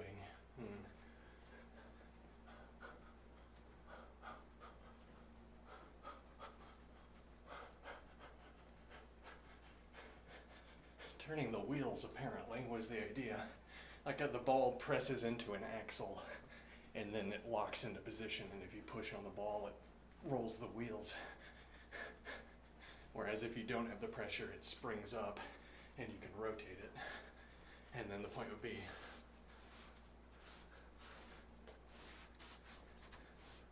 light touch and then press, light touch and then press.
I have a barge.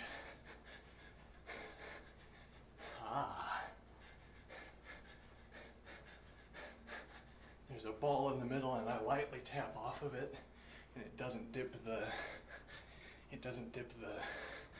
mill into the water.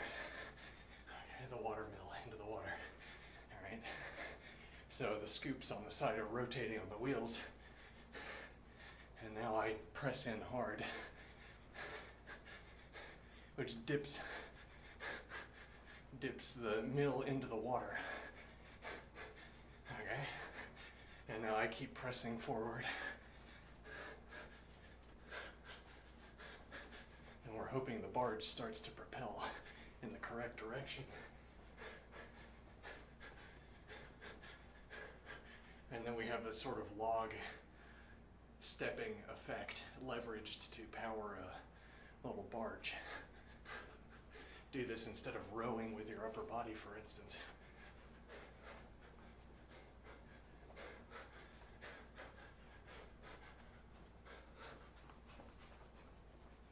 Fancifully.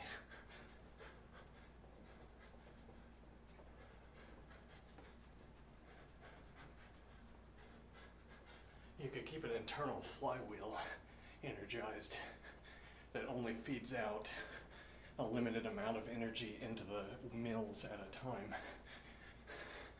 which would allow you to run at a faster pace than the mills were rotating.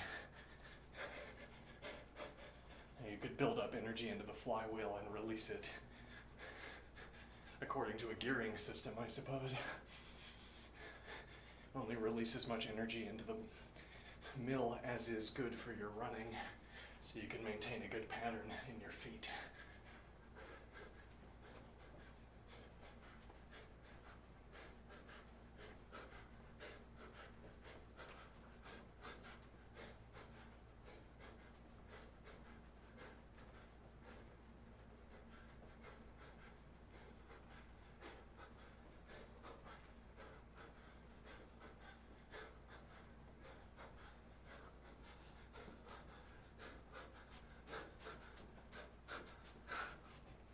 Hmm.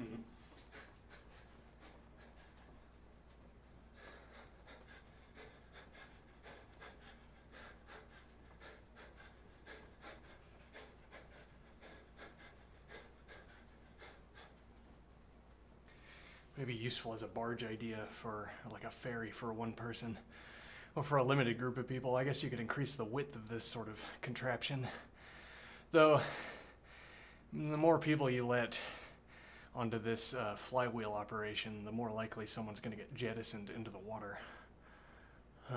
Somebody jumps onto the rotating log that we're using to power the ferry.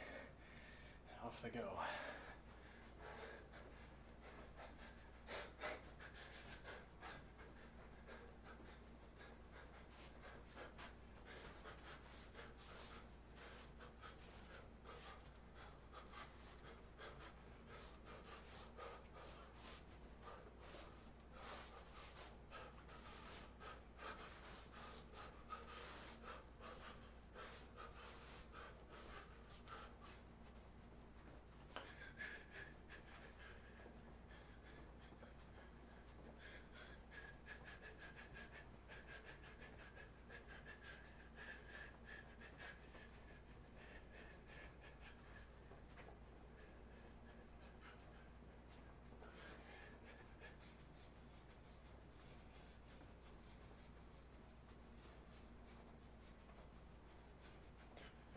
All right.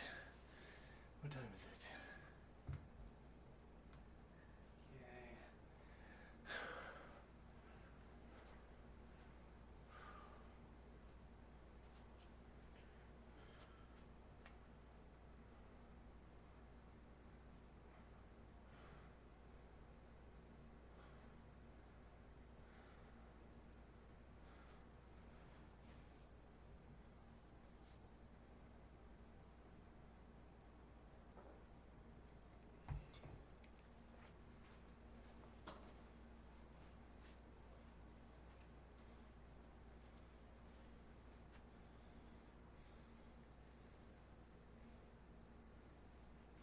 Mm-hmm.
Just thinking.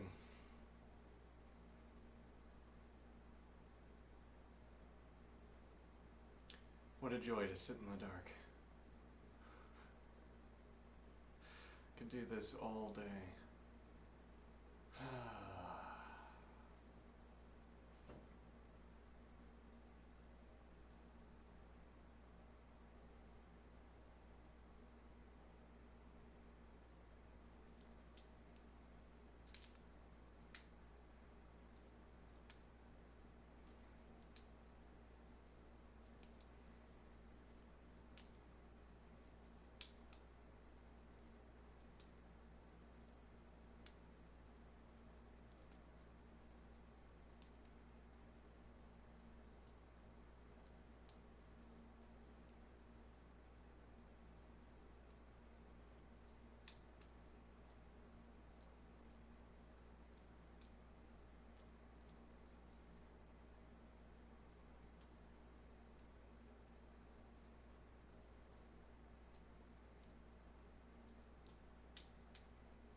I think I might take a shower.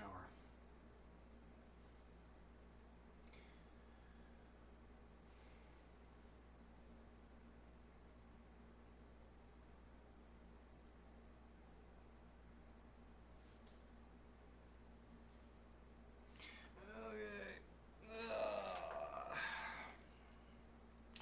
Ponderous content. Have a good one.